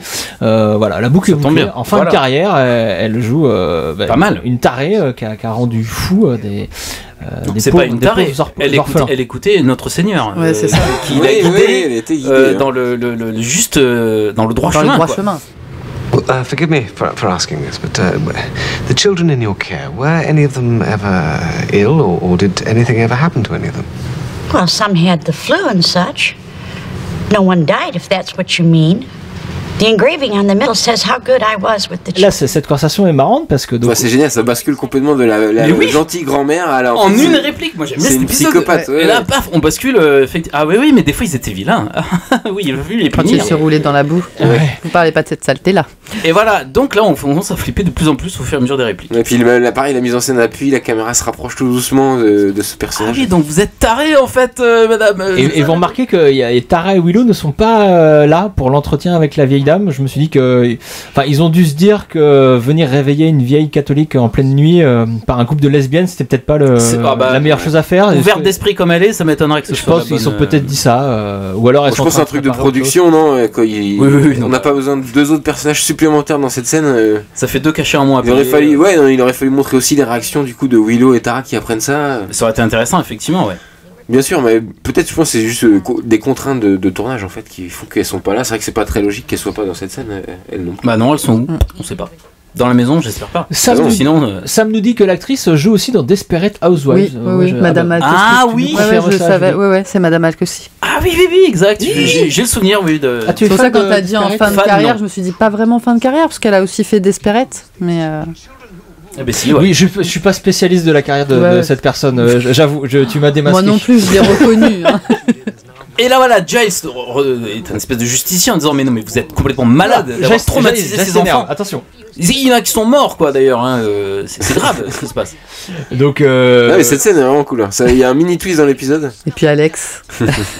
Alors après on est moins dans le fantastique, on est dans une scène un peu plus drama, premier degré, social, tout ça quoi. Un petit twist en tout cas que c'est pas juste une histoire de fantôme, il y a ce petit côté réel et horrible qui rentre en jeu, c'est sympa. Ah, alors qu'on nous apprend que cette comédienne est actuellement décédée, donc on lui fait un gros bisou. Un gros bisou, alors. Oui. Bon. Bah, je suis sûr qu'elle nous entend. Voilà, donc on arrive dans le couloir, donc là il y a un petit débrief de cette entrevue charmante, et toujours les néologismes dans Buffy qui m'éclatent à chaque fois. Alexander va sortir le terme poltergeist, donc poltergeist et orgasme, il mixe les deux termes. J'avais pas compris. Pardon, oui, ma prononciation n'était pas optimale. Moi, j'adore quand ils font ça, quand ils inventent des mots. J'adore ce terme, et j'ai eu tout de suite envie déjà, il le reprend tout de suite et tout. D'écrire un film qui s'appellerait Poltergasme. Ça existe déjà, non? Mais je me suis rendu compte que c'était déjà le titre d'un épisode d'American Dad, donc j'ai abandonné immédiatement. Il y a forcément peut-être un film qui traîne. Donc là, Buffy et Riley font l'amour, mais flou au ralenti. Bah non, mais flou, c'est flou pris par un espèce de ouais, en fait, c'est pour appuyer le côté magique, ensorcellement de leur acte sexuel. Et Buffy lâche un Never Stop Touching Me, n'arrête pas de me tripoter. Compliqué à tourner cet épisode, compliqué. Mais voilà, toujours le thème de l'addiction. Là, ils sont prisonniers de leur excitation sexuelle. Ce qui arrive des fois. Ah bon? Bah des fois on sort pas du lit du week-end. Ah, c'est ce que je veux dire. Raconte-nous un petit peu, tu veux pas qu'on fasse un... Je crois que l'épisode parle de ça, mais on en parlera peut-être en conclusion. Oui, voilà. Priorité directe, là ils sortent les armes. Oui, là parce que donc on arrive, justement on n'a pas fait un point sur les actes, on a été très si on là on est au dernier. Si j'en ai parlé, c'est à partir de l'acte 3 que ça devait. Et ben voilà, là on vient d'arriver dans l'acte 4, c'est pour ça que ça s'accélère un petit peu. Le montage parallèle va commencer, vous voyez, entre les plusieurs lieux où se joue donc le climax final de l'épisode. Donc la lutte spirituelle, donc cette séance de spiritisme avec cette mise en scène assez cool, là, la caméra qui tourne autour des gens, et de Tara, Willow et Giles qui font Willow et Tara qui sont de retour du coup. Ouais, ensemble. Et peut-être qu'elles achetaient les ingrédients. C'est ça. Pour faire le truc. C'était parti acheter des bougies notamment. Et voilà, et les fantômes qui apparaissent. On découvre chouette. Pendant le mouvement de caméra, les fantômes derrière, des enfants flippants. Donc un enfant c'est flippant déjà. Donc là déguisé en fantôme encore plus, mal maquillé. Tu te livres beaucoup ce soir, Clément. Ah bah 2019, nouvelle année. Non mais c'est vrai, on a dit que l'épisode n'était pas super bien fait, mais là il y a quelques plans quand même assez cool. Vous dites ça, moi depuis tout à l'heure je défends l'épisode. On en parle en conclusion. Ouais, voilà, en conclusion. Et oui. Et donc l'autre groupe, Xander, Anya, qui rentre dans la maison. C'est parti. C'est parti. Donc là, il y a le plan large. On découvre l'immensité. Et là, c'est une référence évidemment. Jumanji. Pour moi, c'était une référence à un court-métrage qui s'appelle Plâtre, un court-métrage qui s'appelle Plâtre. Ah oui, sur la chaîne Groupe 13. Qui est très connu. Tout à fait. Voilà. Et là voilà, là, moi je trouve que là l'épisode est bien à ce moment-là. On a un bon rythme, on a des bons cadres et tout qui sont très pertinents, ça va vite. Va y avoir de la cascade aussi, vous allez voir avec Anya notamment, Xander. Enfin voilà, on a un bon mix entre l'action d'un côté et le spiritisme de l'autre. Et là ils avancent. Et Anya est incroyable. Et là, là rentre dans Scooby Gang clairement. Ouais. Et puis ils affrontent leurs problèmes de couple là justement. En fait, c'est une métaphore voilà, on avance, on travaille. C'est pas toujours facile. On coupe des lianes. Non mais voilà, c'est là où elle se démarque de Spike, hein, qui, comme je l'ai dit tout à l'heure, lui a lâché l'affaire. Lui, il est pas encore tombé amoureux d'une humaine pour vouloir entièrement rentrer dans l'humanité. Lui, il est encore complètement satisfait d'être démon. Anya, elle, qui est tombée amoureuse de Xander, voilà, est avec lui, le défend, bim, fait des cascades. Grosse chute quand même. On prend plein la gueule, parce que c'est ça aussi, être en couple, c'est parfois en prendre un peu plein la gueule, mais surmonter les obstacles à deux, en s'aidant, en s'épaulant, et c'est ce qu'ils vont faire tous les deux. Là, Anya va, là, Xander est à deux doigts de la noyade, mais Anya va aller l'aider, va se prendre des coups d'épine, va faire des choses comme ça, et c'est à deux qu'ils vont surmonter ça. Elle va même lâcher un We can make it through this. On va passer à travers ça. On va le surmonter. Voilà, c'est une expression qu'on dit souvent pour une crise, et là c'est clairement leur crise de couple. Elle a l'épine dans la main, c'est pas cool. Elle a pas trop mal en plus. Hein. J'avoue, c'est pas cool. Je pensais qu'on allait plus faire des caisses sur la pénétration de l'épine. Sam nous dit sur le chat que c'est la même maison que dans American Horror Story. C'est vrai. C'est une maison souvent utilisée dans les séries américaines. Il faut peut-être pas aller dormir là-bas, peut-être. Alors. Non, c'est une maison un peu dangereuse.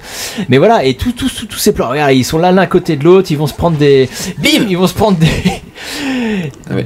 pas mal fait, hein, voilà, on sent la griffure, et d'ailleurs on la voit. Hein, non, moi j'aime bien cet épisode. Et voilà, c'est à deux qui... voilà, oui, la fameuse citation We cannot through this est dit là. Voilà, ils surmontent les obstacles, ils surmontent leur crise de couple. Caméra à l'épaule. Grâce à leur amour, hein, c'est ça. Bon, bah là, on a vu le bras d'un technicien. Non, mais on l'a pas vu, c'était une branche.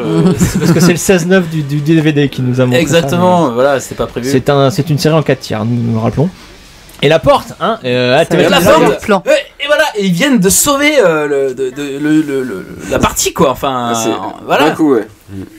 Ouais, c'est pas mal comme ça. Il fallait qu'ils arrêtent de niquer pour que le calme revienne. D'ailleurs, Buffy hallucine, hein, d'ailleurs. Elle a rien fait aujourd'hui. Et Buffy. Pour arrêter, il fallait ouvrir la porte. Hein, toujours l'intérêt de la porte. Mais non, il fallait faire un exorcisme en même temps. Ils n'ont pas juste ouvert la porte. Bah, la preuve que si, regarde, pas la peine de faire un exorcisme. Mais si, ils étaient en train de le faire en parallèle. Ah oui, mais ça servait à rien. Ça. Bah non, ça servait pas à rien. Bien sûr que non. Non, mais bon, il est pas parfait cet épisode. Enfin bref, tout est bien qui se contredit à toutes les 2 minutes. En fait, il est génial. Donc, nous voici arrivés à la fin de l'épisode. Qui était pas terrible. Donc dans la dernière scène, donc dans la cafétéria, moi il y a un truc que j'aime beaucoup, c'est le seul, voilà, on voit sourire Anya, c'est le seul moment de l'épisode où on la voit sourire, et c'est le moment où Alex dit qu'il veut vieillir avec elle, un truc comme ça. Enfin, ça y est, ils sont vraiment amoureuse, c'est trop mignon, tu la sens très amoureuse. Là c'est ce qu'on disait tout à l'heure, ça devait être horrible. Shame, voilà, le regard de c'est très très drôle. Riley, il a jamais été aussi drôle que dans cette scène, je pense. Tu n'as jamais été aussi drôle. Oui, je l'ai jamais, oui, pardon, c'est vrai, j'ai tendance à oublier. On parle souvent de lui à la 3e personne. C'est mon ancienne vie, j'essaie d'oublier. Et là, de me balancer mes sextapes comme ça devant tout le monde, ça me gêne un peu. C'est vrai que c'est pas très cool. Un petit mot sur le tournage, Riley, un souvenir en particulier, un événement marquant sur cet épisode. Il n'y avait plus de capote, à un moment on a dû appeler un régisseur. Pour aller en acheter. Voilà. Un stagiaire. Donc, alors on n'a pas expliqué, parce que donc, ce mini twist à la fin qui nous a fait marrer, c'est parce qu'au moment où les amis disent ah là là, mais ouais, vous étiez prisonnier du sexe et tout, c'était compliqué, on vous a sauvé la vie. On se rend compte que, alors bien qu'ils disent l'inverse, que Riley et Buffy dans le jeu de Sarah Michelle Gellar et de Marc Blucas, eux ils ne laissent aucune place au doute, ils ne regrettent absolument pas leur nuit de zombies du cul, quoi. Ils ont adoré ça, et pour eux ils n'ont pas été en danger, c'était trop bien. Donc c'est là où j'aime cette série, c'est qu'il y a toujours des petits pieds de nez, des petits mini twists à la fin. C'est là où la série est quand tu crois qu'elle a un message très clair, voilà, attention, tout de suite t'as un petit truc un peu subversif, c'est drôle, c'est très drôle, c'était très drôle, on aime beaucoup. Est-ce que ce serait pas le moment, parce que donc là l'épisode est terminé, hein, je sais pas si vous avez fait attention, ça allait très vite. Ça va trop vite. Ça va beaucoup trop vite, mais c'est pour ça qu'on a le droit de excusez-moi, arrêter de rire les trucs, les gens ont compris. On dit plus c'est long, plus c'est bon. C'est vrai. Ça dépend. Voilà. C'est on peut revoir, on peut remettre ça si vous voulez. On peut remettre ça. Laisse-moi 2 minutes. On va passer à la conclusion. C'est aussi bien de conclure parfois, non? Faut savoir conclure. C'est aussi important de savoir. Faut savoir se retirer, j'ai envie de dire. Très bien. Là, ce sera coupé au montage. Oh non, c'est marrant. Se retirer. T'as rigolé, Julie. Oui, j'ai rigolé. Non, moi je veux pas que ce soit coupé. Hein. Ah voilà. L'invité a tous les droits. Oh my god. It's a sombrero. And it's on your head. Can you believe the Watchers Council let this guy go? Hey, did everybody see that guy just turn to dust? What kind of a monster is he? Crazy freak, vapid whore. Everybody, Giles has a TV. He's shallow like us. Conclusion, qu'est-ce qu'on a à dire en conclusion? Je vais me munir. Où sont tes notes, Sartman? Je sais pas, je suis perdu. Bah oui, non mais voilà, on est d'accord, on est un peu perdu. Ah non, si, c'est bon, si j'ai mes notes, je suis prêt. Julie qui commente le chat en direct, t'es incroyable. Je suis polyvalente. Bien sûr. Julie en même temps sur le chat, en même temps dans le podcast, enfin, c'est bravo, t'es incroyable. Donc moi ma conclusion, pour faire des références sexuelles aussi. D'accord. Je reste dans le thème, je suis désolée les gars quoi. Pourquoi vous m'avez invité?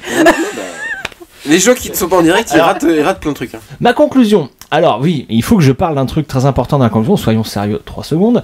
Il y a une grosse référence à l'épisode qu'il faut noter, c'est un film de 1980 qui s'appelle The Changeling, réalisé par Peter Medak, donc qui parle d'une maison hantée par le fantôme d'un enfant. Donc ça c'est avec George C. Scott, hein, je sais pas si vous connaissez cet acteur, moi que j'aime beaucoup. Ah bon c'est... Il a joué dans quoi? Il a joué dans Patton, c'est lui Patton.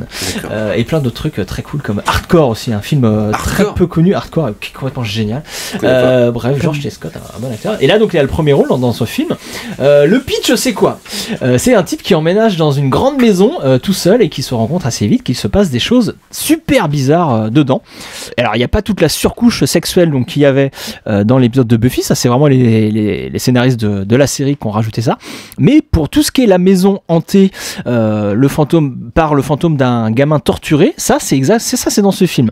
Il y a même une grosse inspiration. C'est pas dans tous les films de maison hantée ça. Alors, je savais que tu allais dire ça. Ouais. C'est pour ça que j'ajoute qu'il y a une grosse inspiration, je pense, au niveau de la réalisation.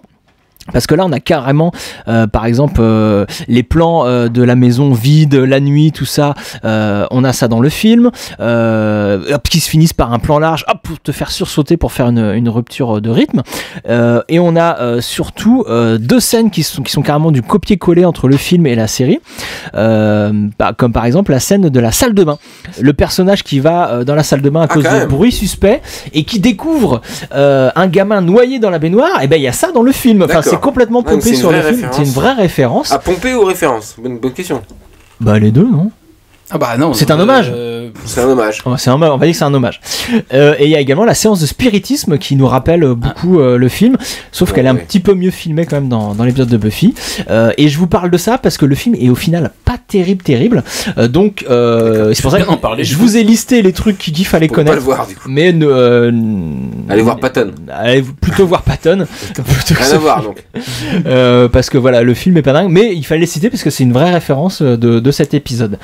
Est-ce que vous aviez des choses à dire en conclusion, messieurs, dames? Bah, honneur à l'invité d'abord. J'ai rien de spécial à dire. Enfin voilà, ça m'a fait quand même apprécier l'épisode. Un peu plus. Ouais, davantage, vraiment. Il y a plus de références que j'ai réussi à comprendre et tout ça. Donc non, franchement, c'est sympa. Comme on en parlait aussi là sur les commentaires. Vous aidez quand même à comprendre certains épisodes, donc c'est génial. Même les plus imbitables, donc apparemment. Imbitable, c'est bon, bien joué. Bah je t'en prie. Voilà, c'est notre sacerdoce, hein, comme dirait notre Clément. sacerdoce. Voilà, on est condamné à faire ça à vie, même pour les épisodes les plus mauvais. Mais là, on a fait celui-là, on a fait Birbad, on a fait les pires, hein, je crois. On est bon. D'accord. Bah moi j'enchaîne en disant que justement je le trouve pas si nul que ça. J'ai essayé de le démontrer de temps en temps durant l'épisode.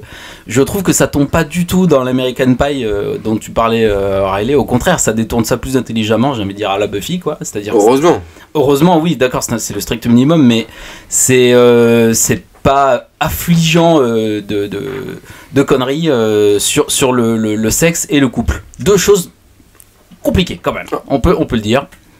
Voilà, l'un dans l'autre surtout. C'est surtout que le personnage principal, enfin voilà, Buffy, c'est toutes les scènes avec Buffy entre guillemets sont quand même nulles. Ouais, dans cet épisode ne servent à rien limite, et c'est tout l'à côté. On a compris la menace, le fait de remontrer plusieurs fois. C'est tout l'à côté qui est génial, quoi. Enfin voilà, Anya et Spike, c'est hilarant. Ouais. En fait, l'épisode décolle quand le groupe se reforme, qui partent enquêter sur la mystère, qui découvrent Giles. Et ça montre encore que la tueuse sans ses amis n'est pas n'est rien. Voilà. Exactement. Oui, c'est ça, comme ça revient de numéro en numéro, cette maxime, on va dire. Même si c'est très bien illustré, parce qu'effectivement, Buffy fait quasiment rien de l'épisode. Bah non, c'est elle qui est, justement, c'est elle qui est en danger et c'est ses amis qui viennent la sauver. Donc. Exactement. Il y a quand même des bonnes idées, donc là, notamment on disait dans l'épisode de la vieille, et que ce soit un truc un peu réaliste, glauque, ça c'est chouette. Il y a des plans sympas comme le coup du lit, et ça on le disait aussi pour l'épisode. Et je trouve ça marrant, c'est dommage que Sartman soit pas là, mais qui dit c'est un épisode spécial sexe, parce que Buffy c'est un peu une série très sexuelle quand même, non? Oui, mais là c'est chaque épisode, c'est vrai. Enfin là c'est le thème de l'épisode, je veux dire. C'est toujours infusé tout le long de la série, mais là on ne traite que de ça. Et de l'addiction que ça peut provoquer. Et puis c'est l'université, c'est l'âge où tu penses les regards que s'échangent Buffy et Riley, et puis c'est le début de la relation, donc entre guillemets le début d'une relation, tout va bien, c'est tout beau tout rose, on pense qu'au sexe. Et ça nous aveugle un petit peu. Oui, c'est ça, et tu vois rien de ce qu'il y a autour. Pas tout le côté t'as romantique. juste envie de niquer et puis c'est tout. Ah oui, c'est ça, on n'a pas parlé de ça. Oui. C'est là où je vois une différence entre le couple Riley-Buffy et le couple Anya-Xander. Justement, c'est Anya-Xander qui viennent les sauver parce que eux ont dépassé ça, on baisse comme des lapins, on fait que ça. Et il y a du vrai sentiment. Alors qu'à Riley et Buffy, on le verra plus tard, et peut-être un couple un peu moins soudé. On voit la différence. Xander-Anya, par exemple, c'était la période Hush quand ils font des scènes, c'était leur période. Oui, là on le rappelle, on est en fin de saison 4, donc ils ont déjà un petit peu de vécu. N'oublions pas qu'il y a eu Parker dans l'histoire à un moment donné qui est une sorte de traumatisme de fille, et que il y a aussi Angel qui était donc plus à l'époque dans la vision entre guillemets romantique du sexe. C'était pas juste le sexe, l'acte, c'était une sorte de concrétisation de son amour avec Angel. Il pouvait pas y avoir d'acte puisqu'il y en a eu. Oui, voilà. Voilà. Mais c'était un peu raté pour Buffy Angel. J'ai raison de citer l'université parce que c'est exactement ça. On désacralise un peu la vision romantique du couple et du sexe, et on y va, on se lâche. Oui, c'est pour ça que cet épisode est pas trop mal. Moi j'avais une dernière chose à ajouter en conclusion, c'était la référence à Felicity que j'ai pas eu le temps de placer tout à l'heure. Donc Xander, en voyant Julie s'être coupé les cheveux, dit qu'elle s'est fait une Felicity. C'est bien écrit en effet, Barry.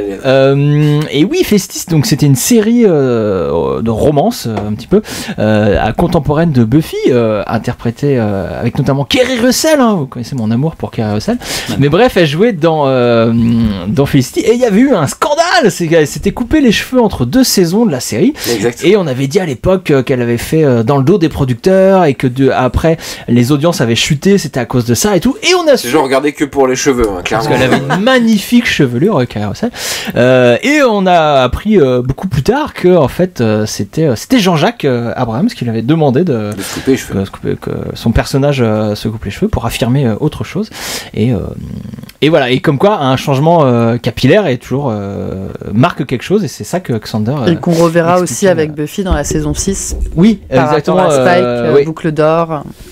Ça marque quelque chose. Enfin ouais, c'est la petite référence. Dans une série, c'est hyper important. La petite référence. Non, mais il y a toujours des trucs populaire. qui font. C'est ça que j'adore avec Buffy, et c'est que t'as un truc dans la saison 4 et boum, en saison 6, on va te le remettre en pleine gueule, quoi. Oui, c'est une série qui n'oublie jamais. C'est ça, voilà. Ça n'oublie jamais les références que ça a fait auparavant. Ça, c'est chouette, c'est clair. C'est le moment de passer à une autre rubrique de l'émission. Donc on a tout dit sur cet épisode. On est sûr. Oui, on a tout dit. De toute façon, moi j'ai tout dit. On peut en reparler dans les commentaires. N'hésitez pas.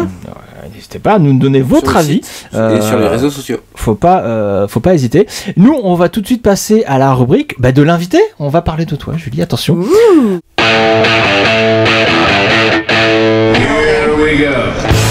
Pourquoi Buffy c'est génial? Mais rien que le nom, c'est le meilleur nom de tous les temps, vous savez ça. Buffy elle est géniale parce qu'elle a des beaux cheveux. Parce qu'il y a des vampires. C'est badass. Eh, gros sein, c'est pour ça. Buffy c'est la base de la série télé, c'est la meilleure série télé du monde. Buffy ça me donne du boulot.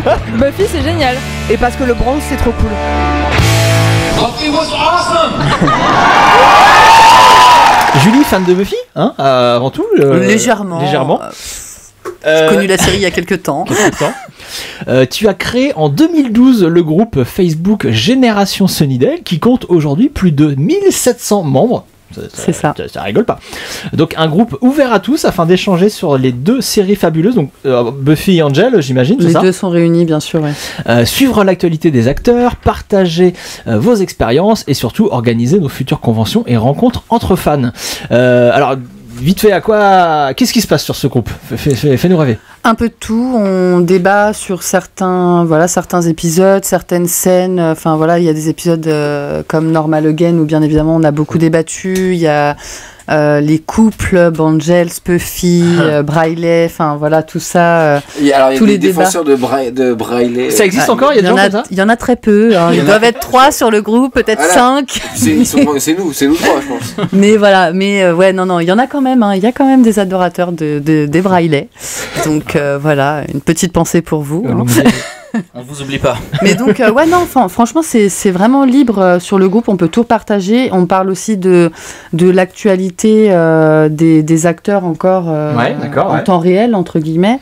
Et puis, c'est ça qui est bien, en fait, c'est que n'importe quelle femme peut interagir sur le groupe, en fait, pour dire ce qu'il a vu ou pas. Donc, comme ça, c'est pas comme vraiment une page, c'est n'importe qui poste. N'importe qui peut poster, voilà. Donc, à partir du moment où vous avez vu l'info, vous voulez la poster, comme ça, on est vraiment au courant en temps réel et on est sûr de rien rater. Avec 1700 membres, quand même. C'est pas mal, ouais. Alors, il faut qu'on te pose les questions officielles. Hein, questions rituelles. Parce qu'on s'est pas foulé. Hein, on pose toujours les mêmes questions aux invités. Il faut que tu nous donnes ton épisode préféré de la série. Ça, c'est la question vraiment horrible pour une fan inconditionnelle. Du coup, c'est pas celui-là. Je dirais mes 141 épisodes préférés et je vais citer les 3 que j'aime le moins, comme ça sera plus simple. Interdit. Un épisode, mais c'est trop dur. Un épisode par saison, sinon. C'est chaud. On peut, et même un épisode par saison, c'est super dur. Bah ouais, mais là il va falloir choisir un. Si tu veux en garder qu'un. Ou alors dans cette saison 4 alors. Dans la saison 4. Ouais. C'est quand même sympa. Je vais dire Hush. Ok. Forcément, c'est classique. Ça se défend. C'est classique, mais après moi, mon premier épisode, ça reste Prophecy Girl, donc forcément, je resterai très attachée à cet épisode. Et sinon, forcément, Once More With Feeling. Alors attends, puis sur Prophecy Girl, donc c'est le premier épisode que t'as vu. Ouais. Mais du coup, tu connaissais pas toute l'histoire d'avant et ça t'a plu quand même alors là. Ouais, j'ai tout de suite accroché. En fait à l'épisode. Alors c'était l'époque préhistorique des magnétoscopes. Et tout de suite en fait, en voyant les extraits, dans un instant Buffy contre les vampires, il y a eu le temps de la pub et j'ai tout de suite pris une cassette vidéo pour enregistrer. Donc comme quoi, moi aussi j'avais, je sais pas, quelques pouvoirs de Tara et j'ai senti que il faut agir. Voilà. Et du coup, ouais, j'ai tout de suite accroché quoi. Et j'ai mis du temps à voir parce qu'à l'époque il y avait pas Internet, il y avait pas. Avoir les premiers. Avoir les premiers épisodes, ça a été franchement la croix et la bannière pour moi. Donc c'était vraiment galère. Mais cool. Donc sinon Once More With Feeling, Hush, non mais des bons épisodes. Et ben oui, mais au final tu as répondu à l'autre question, c'est comment tu as découvert Buffy. Je crois qu'on a la réponse. La trilogie du samedi. Hein, voilà. Et un coup de main d'entre nous. Un coup de main du magnétoscope. Et le magnétoscope, oui, mais qui était génial quand même parce qu'à l'époque c'était, et puis même les DVD, c'était super cher. Moi je me rappelle, j'avais 8 ans quand j'ai découvert la série, donc c'était forcément avec l'argent de poche, c'était un peu compliqué. Et du coup, les cassettes vidéo, ça permettait d'avoir sa petite collection gratuitement, tranquille dans son coin, et c'était parfait, quoi. Et depuis, tu as continué à t'intéresser, parce que tu as bien grandi depuis tes 8 ans, tu as continué à t'intéresser à la série. Ce qui fait que nous, on t'a rencontré à plusieurs reprises dans des événements Buffy, et tu déchirais tout au quiz. Dès qu'il y avait des quiz. Ça m'a beaucoup énervé d'ailleurs, je te cache pas. Désolé, Riley. T'es fait exploser, Riley. Oui, j'ai bien compris. Mais d'où te viennent toutes ces connaissances sur la série le moindre second rôle, le moindre chiffre, tu connais tout. Voilà, j'ai 29 ans, donc 21 ans quand même que je suis fan de la série, et j'avoue qu'en fait, c'est des trucs que j'ai 3 sœurs et du coup, quand on était petites, on s'amusait avant de s'endormir. En fait, on se créait nous-mêmes nos propres quiz et on se citait des répliques de la série et fallait qu'on trouve l'épisode. Et 3 sœurs fans de Buffy. Ouais, en fait, je suis l'aînée, donc ils n'ont pas eu le choix. Ah oui, d'accord. La mère a suivi et toute la famille est obligée de regarder et tout ça. Et du coup, c'est vrai qu'on s'est créé nos propres quiz déjà à l'époque. Je me rappelle quand on avait 8-10 ans, on était on se récitait des dialogues et on devait trouver les épisodes et tout ça. Donc du coup, ça date d'il y a vraiment longtemps. Le travail et l'expérience, donc. Le travail et l'expérience vraiment. Et puis bon, après, je cache pas que depuis que j'ai 8 ans, je regarde tous les ans, je regarde Buffy, quoi. J'ai jamais laissé une année sans. Alors après, je me fais pas des rewatch parce que je sais qu'il y en a beaucoup qui font vraiment dans l'ordre saison 1 à saison 7. Moi, c'est vraiment. Je peux regarder un épisode de la saison 3, passer à un épisode de la saison 7, revenir à la saison 5. Je regarde dans l'ordre que je veux, quoi. Les épisodes que je veux, tout ça. Mais voilà, j'ai jamais lâché Buffy. Et je lâcherai jamais. Bah oui, parce que t'es aussi beaucoup présente donc en convention. Dès qu'il y a des événements Buffy, t'es à fond, t'es là. Et tu vas même, tu nous disais que tu étais au Pays de Galles dernièrement. Oui, j'étais au Pays de Galles début décembre pour la Wells Comic Con. Et du coup, il y avait des comédiens de Buffy. Il y avait Mercedes, McNabb, donc Harmony. Il y avait même Angel, il y avait Mark Lutz. Il y avait Emma Caulfield, Amber Benson, Alison Hannigan, qui était présente donc un jour à la Toulouse Game Show et un jour à la Wells. D'accord. La photo de groupe était vraiment sympa. Et du coup, j'ai une question, moi, vu que ça fait longtemps que tu fais des conventions, les acteurs, tu les as déjà tous vus? Pas tous. J'en ai vu une vingtaine, dont Dieu. J'ai vu Joss Whedon aussi. Gros bisous à Joss. Voilà. Gros bisous. Ouais, gros bisous. On perd pas espoir de le voir un jour. Non, franchement, j'aimerais qu'il soit invité encore à un événement, qu'il puisse répondre à des questions et tout ça. Là, ça serait vraiment le top. Bah oui. Mais non, j'en ai vu une vingtaine, donc c'est pas mal. Mais il y en a quand même quelques-uns qui manquent à ma petite liste. Danny Strong, Bianca Lanson. Bon, je parle pas de Sarah, puisque bien évidemment, c'est le must du must. Si, pour moi, non, moi, c'est sûr, c'est une certitude, c'est mon rêve de gamine, je vis pour ça, je pense. C'est ton destin. Non, c'est je vous ai raconté le jour où j'ai croisé Sarah-Michel Gellar. Oui, tu m'as raconté. J'aime bien raconter cette histoire, parce que je l'ai vu dans la vraie vie. Tu l'as vu vite fait. Elle était à 5 mètres de moi, je considère l'avoir. Par contre, elle t'a pas vu. Eh ben si, parce qu'elle m'a regardé à un moment donné. Ça appartient à la légende. Et donc tu l'as vu, tu l'as ignoré Non, en fait, alors podcast hors série sur la rencontre. J'adore raconter cette histoire. J'ai vu ça. Vas-y, c'est parti. Je travaillais comme cadreur à l'époque et j'étais allé au Festival de Cannes. En 2006 exactement. Tout de suite, je sais c'est quoi. Et il y avait la projection du film dans lequel elle jouait Southland Tales de Richard Kelly, où elle joue avec The Rock d'ailleurs. Et j'étais cadreur, je filmais la montée des marches. Donc vous voyez la montée des marches, le tapis rouge, Festival de Cannes, tout ça. J'étais pas tout seul sur le long du tapis, donc on est tous de chaque côté du tapis avec nos caméras, nos appareils photo, et tout le monde gueule, Sarah, pour avoir des regards, parce que l'intérêt pour le photographe comme pour le cadreur, c'est d'avoir des regards. Photo. Donc c'est pour ça pas regarder toi. C'est pour ça que elle a regardé ma caméra. Voilà. C'est la grosse caméra. Et donc c'est les comédiens, c'est pour ça que les comédiens s'arrêtent, font des pauses et regardent un peu partout pour que chaque caméraman et chaque photographe ait son regard. Et je suis désolé, j'ai eu mon regard, j'ai eu un eye contact. Et alors pour la petite histoire, c'était une projo parce qu'à Cannes il y a les projos de 19h et la projo de 22h. C'était une projo de 22h, il y avait beaucoup moins de monde, beaucoup moins de photographes et de caméramans. Donc j'ai eu l'impression que c'était intime quoi, entre nous. Ça avait l'air très intime. J'ai rêvé d'aller à cet événement, j'avais 15 ans. J'ai saoulé ma mère pour qu'elle me paye le billet de train pour aller à Cannes. Je disais je m'en fous, même je dors dehors, juste tu me payes le billet de train. Et elle a pas voulu. Et du coup, mais j'étais prête à dormir dehors, juste d'attendre Sarah devant le tapis rouge. Et je l'aurais fait. Si j'avais eu l'argent ou ma mère elle m'aurait payé le billet de train, je l'aurais fait. Mais bon, d'un côté, Dieu merci, je l'ai pas fait. Si elle joue dans une nouvelle série, peut-être il y a une chance qu'elle passe quelque part. Franchement, j'espère. Après, moi, personnellement, pour moi, le seul espoir que j'ai de l'avoir, c'est de moi me déplacer à elle. D'y aller carrément. Pour moi, j'ai pas d'espoir en région parisienne, mais j'irai aux États-Unis et je la traquerai gentiment. D'accord. Devant chez elle. Avec la tente. Pas devant chez elle, je vais faire tous les Starbucks. Non, mais enfin voilà, gentiment, je veux pas non plus l'affoler, lui faire peur et tout, mais c'est sûr que si j'y vais, je chercherai à la voir, ça c'est clair et net. Sarah, voilà, dès que tu viens en France ou dès que nous on va aux États-Unis, pense à nous. Si tu passes par la Courneuve, fais-nous aussi. J'ai d'autres questions sur les conventions. Oui. Le fait du coup, comme tu y vas souvent, tu revois souvent les mêmes personnes. Oui, je revois souvent les mêmes acteurs. C'est ça aussi qui au-delà des acteurs, je veux et dire les fans, oui. c'est ça qui fait peut-être revenir aussi. Oui, alors c'est pas totalement faux. faux. T'as vu tous les acteurs, tu vois, est-ce que tu vas pas juste à un moment donné pour revoir tes potes, et c'est quelque chose qui ressort beaucoup justement. La communauté des fans, on s'appelle beaucoup la Buffy Family, et c'est quelque chose qui ressort beaucoup. Et ouais, les événements moindres entre guillemets comme Paris Manga, les Comic-Con où les entrées sont quand même plus accessibles pour tous.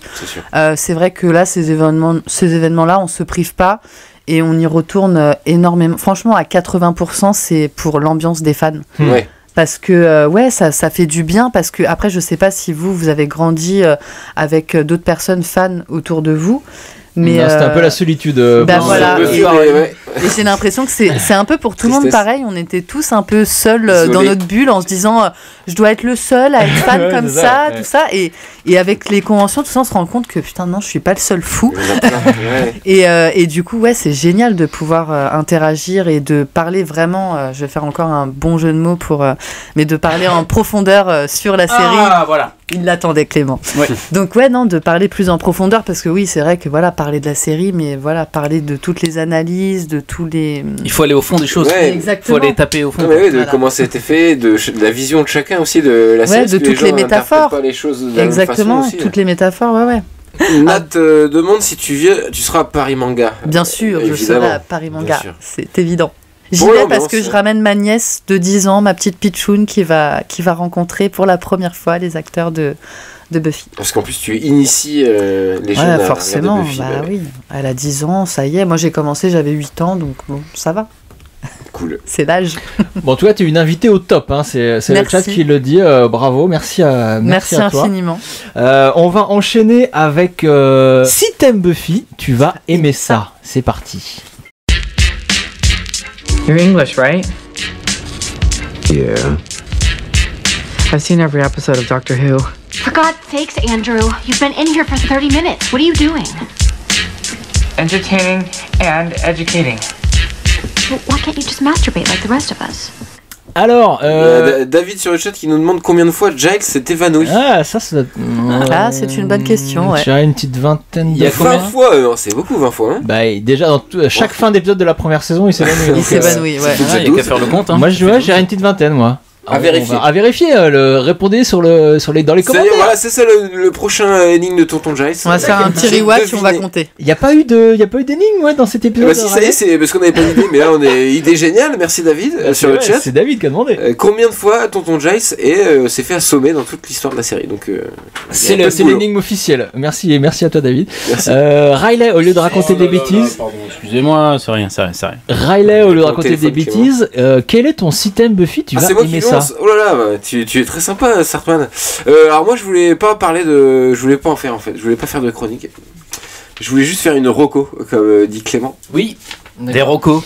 Mais comment tu justifies toutes les bières que tu as bu si tu ne travailles pas?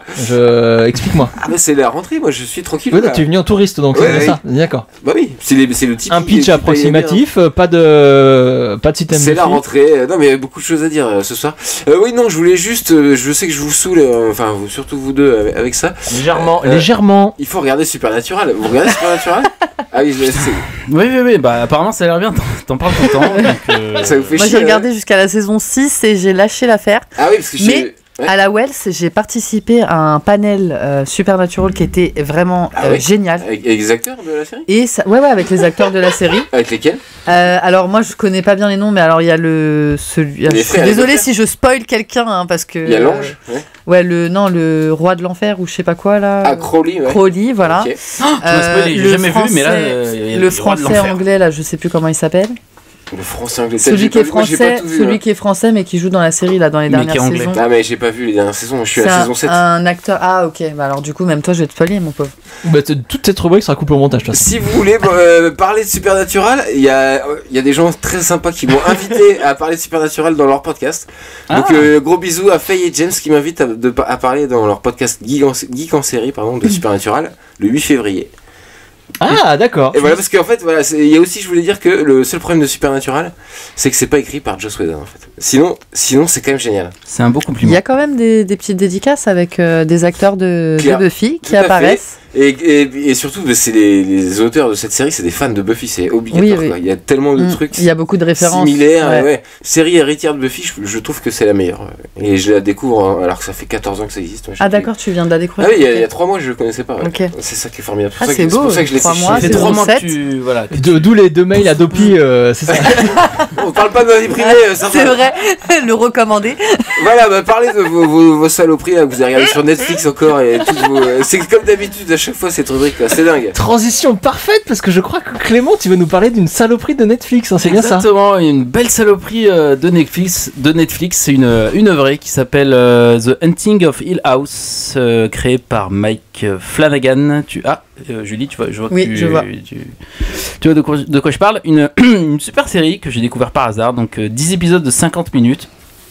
Et c'est excellent. C'est une série qui oscille sans arrêt entre l'enfance des personnages et les adultes qu'ils sont devenus, et des adultes qui sont devenus extrêmement traumatisés par cette maison. Et je peux pas aller plus loin dans l'analyse sans spoiler, donc je vous invite à regarder. Il y a plusieurs niveaux de lecture, c'est très très bien fait, et en plus ça fait peur, c'est pas si souvent, donc T'as eu les miquettes en regardant, c'est ça? Et 2-3 fois je me suis accroché à mon coussin en me disant qu'est-ce qui va se passer, et on est surpris parce que cette série a, comme je disais, plusieurs niveaux de lecture, et ça te pousse un petit peu à aller chercher un peu les fantômes, tes propres fantômes à toi. Voilà, j'en dirai pas plus. C'est très bien, et pour une saloperie de Netflix, ça se regarde. Voilà. Mais il paraît que c'est très bien. Ouais. Julie, est-ce que t'as un système Buffy, tu vas aimer ça? Alors, c'est pas vraiment si t'aimes Buffy, tu vas aimer ça, parce que la série n'a rien à voir. On est très, très ouvert aujourd'hui. Voilà. Aujourd'hui, on a dit qu'on était ouvert. Et puis bon, certains de mes amis vont reconnaître, hein, bien évidemment, je continue ma propagande, mais c'est Wentworth, une série australienne, en fait, sur des femmes en prison. D'accord. Donc ça n'a strictement rien à voir avec Buffy, il n'y a rien de surnaturel, enfin voilà. Mais c'est vraiment une série géniale. Mais tu vas aimer ça. C'est vraiment vraiment tu vas aimer ça, et enfin pour moi c'est une série géniale, et depuis Buffy ça m'était pas arrivé d'être autant accro à une série. Ouais vraiment. Et moi j'ai connu la série là pour l'instant il y a 6 saisons, je l'ai connue, il y en avait 4, j'ai enchaîné les 4 saisons. Et à la fin de la saison 4, j'étais tellement mal, j'étais en manque, vraiment. Il me fallait encore d'autres épisodes et tout ça. Donc vraiment, pour moi, c'est la série à regarder. Ça, c'est une bonne série. J'insiste, ça n'a rien à voir avec Orange is the New Black. D'accord. Est-ce que t'en parles beaucoup autour de toi de Wentworth? Ouais, j'essaye, mais alors... Sur le chat, soit j'ai des amis en carton, hein, petite dédicace, soit... Il y en a un qui te demande d'arrêter d'en parler. Miguel? Oui, tout à fait. Merci Miguel, tu vois, j'ai même pas besoin de regarder les commentaires, je sais que c'est toi. Et est-ce que Wentworth, c'est comme Wentworth Miller peut-être? Non, alors ça s'écrit exactement pareil. Sur lui. Ah donc voilà, on a notre lien avec Buffy. Voilà, ça s'écrit pareil, mais non, parce que oui, souvent on me dit je pensais que tu parlais de Wentworth Miller, mais non, rien à voir. Moi je vais finir en vous parlant d'une bande dessinée qui s'appelle The Ballad of Halo Jones. Donc c'est une bande dessinée de science-fiction écrite par Alan Moore et dessinée par Ian Gibson, lettrage de Steve Potter et Richard Starkings, édité pour important les lettreurs. Hein. Moi je cite tout le monde, tous les gens qui ont bossé. Tu as raison, c'est bien. Édité pour la première fois en 1984, donc évidemment le nom qu'on retient le plus c'est Alan Moore. Alan Moore, même moi qui connais rien aux comics, qui est l'auteur culte de plein de comics, donc on peut citer Watchmen, Vendetta, qu'est-ce qu'il a fait d'autre? C'est Frank Miller. Ah pardon. Le nul. Enfin, voilà, Alan Moore quoi. Excusez-moi. Et donc voilà, alors je pitch un peu vite fait. Donc c'est une ado un peu frivole qui au fur et à mesure des galères de la vie, des rencontres, donc dans un monde, ça se passe dans un monde futuriste, hein, sur des stations spatiales, sur des planètes étranges. Elle va vivre la guerre aussi, l'inégalité sociale, il y a plein de trucs assez horribles. Et elle va devenir une guerrière très très forte, une guerrière surhumaine. Et tout ça un peu contre sa volonté, hein, par l'enchaînement des événements, par les hasards de la vie. Il y a aussi un rapport aux hommes qui est super intéressant pour ce personnage, donc comme je vous ai dit, qui au début est une adolescente qui ne cherche qu'à se trouver un beau petit copain, et au fur et à mesure elle va croiser des hommes plus riches, plus influents, des salauds aussi, et son rapport aux hommes va changer jusqu'à son tout dernier amant qui où elle prend le dessus carrément sur lui. Enfin, c'est un vrai parcours initiatique, un vrai personnage féminin fort, donc qui m'a beaucoup fait penser à Buffy et à plein de personnages féminins dans la série. Et donc c'est une BD qui devient culte un petit peu, hein, qui est ressortie en fait, et qui vient de ressortir en plus. Alors moi, pas de bol, je l'ai lu juste avant que ça ressorte, donc je l'ai lu en noir et blanc et en anglais, comme c'était noir et blanc, sorti. c'est pas la couleur. Si, c'est la couleur de base. Et bah oui, comme à l'original. Mais il faut savoir que pour ceux qui voudraient se la procurer dernièrement, elle vient de ressortir il y a quelques mois en français et colorisée chez Delirium. Et donc vous avez un beau, donc tous les numéros ont été compactés, compilés dans un seul ouvrage qui vaut rien, c'est 30 €, je crois. C'est vraiment un super objet et c'est de la super SF. Enfin voilà, la balade d'Halo Jones, super bande dessinée avec. J'ai jamais lu, tu veux pas me la prêter, Sarpan, du coup? J'ai des scans que j'ai téléchargés de manière illégale, si tu veux. Mais non, justement, je te dis, je l'ai lu avant que sorte le truc en français. Le truc en français, donc mais j'ai des scans en noir et blanc, c'est intéressant. Ouais, du coup, je vais prendre Delirium. En plus, c'est une super maison d'édition, donc allez-y. Et ils ont une très bonne idée d'éditer Halo Jones. Est-ce que ça serait pas la fin de ce podcast, messieurs dames? Est-ce que vous avez tout dit? Est-ce que vous avez d'autres choses à raconter à nos auditeurs? Je suis en panne. C'est déjà fini. Le jeu. J'ai une panne de blagues. Merci beaucoup. Je savais que je pouvais compter sur vous deux pour conclure cet épisode en beauté. C'était super. On était très contents de revenir. 83 c'est mieux, hein, David. 84 c'est un peu. 83 c'est mieux. Débat sur les années de naissance, hein, c'est toujours très pertinent. Ça n'a rien à voir. On parlait de l'année de sortie de. On était très contents en tout cas de vous revoir, de vous reparler surtout, de refaire un podcast donc en 2019. Qu'est-ce qu'on peut vous dire? On peut vous dire qu'on va essayer de refaire des podcasts très prochainement. Voilà. En live sur Facebook ou sur YouTube? J'ai bien aimé le live Facebook. Hein. Oui, c'était cool. On verra. Okay. Peut-être même les deux. Peut-être jongler, ouais, voilà, c'est ça. Un coup YouTube, un coup Facebook. On verra. Peut-être moyen de faire les deux en même temps, en fait. Merci Julie d'être venue. Merci à vous pour l'invitation. Merci à tous pour vos commentaires. Voilà, et j'espère qu'on vous a appris des choses sur cet épisode méconnu et peut-être sous-estimé. Peut-être qu'on peut l'apprécier à sa juste valeur, je ne sais pas. Il serait temps. On propose aux gens de mettre 5 étoiles. De laisser plein de commentaires sur le site et sur les internets. Merci d'avoir été sur le chat même un dimanche soir, vous êtes incroyables. Des gros bisous et à très très bientôt. Bonne semaine. Bonne soirée.